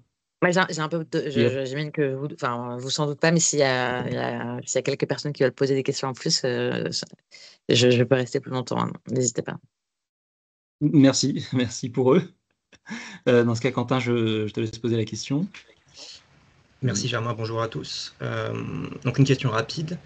Donc on voit que le rapport traite en particulier cette année de la prévention. Une question rapide sur cette prévention et le dépistage auprès des populations jeunes. On sait aujourd'hui que un dépistage précoce peut être particulièrement efficace chez les jeunes et en particulier les enfants. Je pense par exemple à la maladie du diabète de type 1, où un dépistage précoce peut retarder l'entrée dans la maladie et en particulier les stades 3, ainsi que réduire les niveaux, la prévalence d'acidocétose. Comment est-ce que vous interprétez ces sujets-là et comment est-ce que vous les questionnez? Comment est-ce que vous avancez sur le sujet du dépistage précoce chez les jeunes enfants, en particulier sur la question du diabète de type 1? Alors, on n'a pas fait de zoom cette année sur le dépistage précoce chez l'enfant, parce qu'on en a beaucoup parlé dans les 2 rapports précédents, mais en tout cas, on vous rejoint totalement. Il n'y a pas de doute aujourd'hui qu'il y a un problème de diagnostic et de dépistage chez l'enfant très jeune, qu'on a des dépistages obligatoires qui, par tranche d'âge, sont insuffisamment réalisés. On le sait parce qu'on a quand même 3 examens pour lesquels on est censé avoir des retours au niveau de la PMI qu'on n'a pas. Et donc, on a plusieurs actions, notamment des troubles, de détection des troubles du neurodéveloppement, du langage, etc., optiques qui interviennent dans les écoles. Et sur le diabète de type 1, sous votre contrôle, ça ne fait pas partie des éléments qui sont obligatoires dans le diagnostic ou dans les examens obligatoires, mais c'est quelque chose dont on pourrait tout à fait saisir la Haute Autorité de Santé pour savoir si sur ce type de pathologies chroniques qui peuvent arriver très tôt dans l'enfance, la pertinence d'un diagnostic ou d'un dépistage systématisé pourrait faire sens. Nous, on s'inscrit, si vous voulez, dans les recommandations scientifiques. Et donc, tout ce qu'on a proposé là, en réalité, ce sont des recommandations scientifiques déjà existantes sur lesquelles il y a insuffisamment d'action de la part des pouvoirs publics. Donc, si cette recommandation existe, celle d'un dépistage généralisé du diabète de type 1 chez l'enfant, il faut effectivement qu'on arrive à se mobiliser pour le faire. Et si ce n'est pas le cas, il faut saisir la Haute Autorité de Santé sur le sujet. Merci. Merci pour votre réponse. Il nous reste une dernière question de Pamela Kaba. Allez-y. Je vous donne la parole. Merci beaucoup, Madame Cazeneuve. Je me permettais de savoir si vous pouviez apporter des précisions concernant les déficits des 16 milliards d'euros. Vous évoquiez que ça devait être laissé à la main des politiques. Qu'entendez-vous par là, s'il vous plaît? Merci. En fait, les 16 milliards d'euros, on est sorti au moment de la crise Covid, on a atteint un déficit de 30 milliards d'euros, si je ne dis pas de bêtises. Et puis, on a progressivement réduit ce déficit. Et là, pour la première fois l'année dernière, en fait, le déficit, alors on était à 30 milliards en 2020. En 2021, on avait rebaissé, moins 26, puis moins 21. En 2023, on a fait moins 11 milliards. Et à compter de 2024, boum, en fait, l'année dernière, on a replongé. Et en fait, ces 13 milliards-là, ils ne sont pas sans évoquer le fait que pendant le Ségur de la santé, c'est le Ségur de la santé qui a permis la revalorisation de tous les soignants, enfin d'ailleurs de tous les personnels salariés, il y a une partie qui a été financée, une partie qui n'a pas été financée, c'est-à-dire ça induit des coûts, des coûts pérennes pour l'assurance maladie en face desquels il n'y a pas eu de recettes. Et donc ça représente environ 13-14 milliards. Donc la question du politique, c'est de savoir si ce stock de déficit, il veut le résorber avec des prélèvements obligatoires, des impôts, des taxes nouvelles, ce qui peut se justifier, puisque par ailleurs, il y a eu des dépenses nouvelles sans recette en face. Ou si vous pouvez, il y a une autre manière de voir les choses, qui est de se dire qu'on a déjà trop de prélèvements obligatoires et que c'est au système de santé de continuer à se moderniser, etc., pour résorber ce stock. Mais on arrive là, autant de nous, assurance maladie, on est capable de dire à partir de maintenant, voilà comment on fait pour avoir un déficit nul sur les 5 prochaines années, autant sur ce qui résulte comment dire, cette dernière conséquence financière de la crise Covid, c'est vraiment un sujet politique que de savoir comment financièrement y apporter une solution. Je ne sais pas si je suis plus claire. Très bien, merci beaucoup. On a une toute dernière question de la part de Yanni Idir. Bonjour, oui, merci. Tout d'abord, merci beaucoup pour cet échange. Je suis pharmacien spécialisé en accès au marché et j'aimerais justement revenir sur un point, surtout vos modèles de projection. Évidemment, tous les modèles de projection sont sur une certaine hypothèse et ici, l'hypothèse principale reste tout de même le vieillissement de la population et donc c'est un facteur démographique sur lequel on a peu de marge de manœuvre. Alors, on sait bien, le système de français, il est souvent critiqué, mais c'est quand même en comparaison avec d'autres systèmes internationaux l'un des meilleurs au monde. On définira les différents critères d'évaluation, etc., mais ça reste quand même une très bonne alternative en termes de qualité de soins par rapport aux dépenses de santé. Donc, j'aimerais potentiellement ouvrir le débat sur cette notion de, voilà, on aura potentiellement un vieillissement démographique. Pourquoi pas, et comme vous l'avez montré sur vos taxes liées à tout ce qui touche à l'addiction, etc., tout ce qui touche au comportement, justement, pour peut-être plus inciter vers la prévention. Et on sait très bien qu'en termes de prévention primaire et secondaire, ce qui marche le plus, ça reste toujours quand même la volonté de l'individu. Il faut qu'il soit bien accompagné. Potentiellement, mieux sensibiliser les patients et voilà, cette population qui est le plus à risque avec la bonne communication et potentiellement les inciter de manière financière, c'est-à-dire pas forcément augmenter le reste à charge, même si ça restera indéniable, mais peut-être une certaine forme de pénalité ou de gradation. Alors, c'est un terme péjoratif, mais je pense que vous aurez compris l'idée par rapport à certains risques. Et évidemment, en fonction des moyens, on a aujourd'hui beaucoup d'outils qui peuvent le permettre, mais ça permettrait aussi de résorber le déficit et potentiellement, d'une certaine manière, peut-être diminuer le recours à d'autres mesures qui peuvent parfois, je veux dire, paraître un peu lourde pour certains acteurs spécifiques. On voit bien toutes les remarques des industriels des médicaments, évidemment, et de certains aussi, de certaines professions médicales qui se sentent un peu plus visées par rapport à d'autres, par exemple. Voilà, si vous avez merci beaucoup pour votre une question. Alors, opinion vous sur verrez cette dans le question. rapport, ce sujet dans la prévention, on l'évoque à un endroit.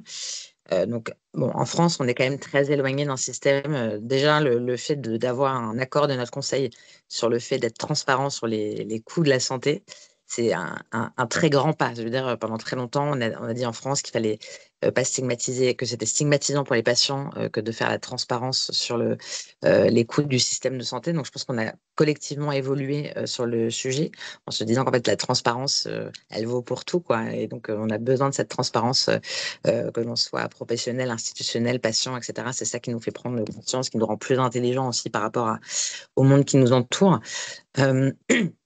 L'incitation financière, c'est encore une étape. On en est encore loin. Il y a des pays qui le font. On avait parlé l'année dernière de ce qui se fait au Danemark sur les incitations financières au dépistage en matière de prévention orale. Et cette année, on a proposé 2 choses sur l'incitation financière des patients. Le déploiement d'une expérimentation sur la consommation d'alcool, la consommation de tabac chez les femmes enceintes, sur la base d'une expérimentation qui a fonctionné à la PHP et qu'on voudrait étendre. Et une deuxième proposition qui serait de diminuer les cotisations des mutuelles pour les patients qui sont à jour de tout leur dépistage et de toute leur vaccination. Donc, ça fait partie des propositions qu'on a mises dans le rapport. Voilà, mais il faut que les organismes complémentaires acceptent de jouer, j'allais dire, ce jeu-là avec nous, c'est-à-dire d'avoir ce bonus-là pour les patients qui sont à jour. Ça marche. Merci beaucoup. Merci beaucoup, merci chaleureusement à vous, merci à Grégoire Lagarnier, je crois qu'il a dû partir, et merci à toutes celles et tous ceux d'entre vous qui sont restés connectés malgré le dépassement tout à fait exceptionnel de ce café Nil.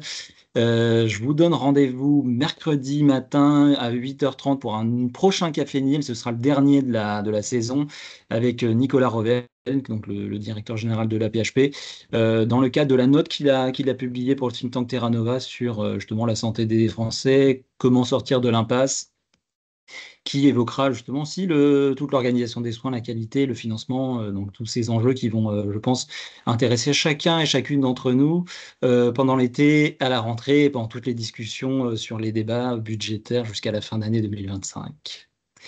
Merci encore et Merci très bonne journée à infiniment. Et tous. puis désolé de vous avoir des petits problèmes pour vous rejoindre plus vite. Aucun souci. Aucun Merci beaucoup. problème. Très bonne journée Je à vous en vous. prie.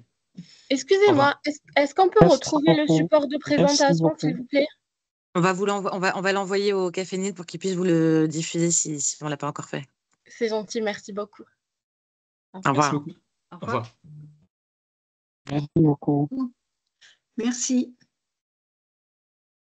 Merci, au revoir. Merci.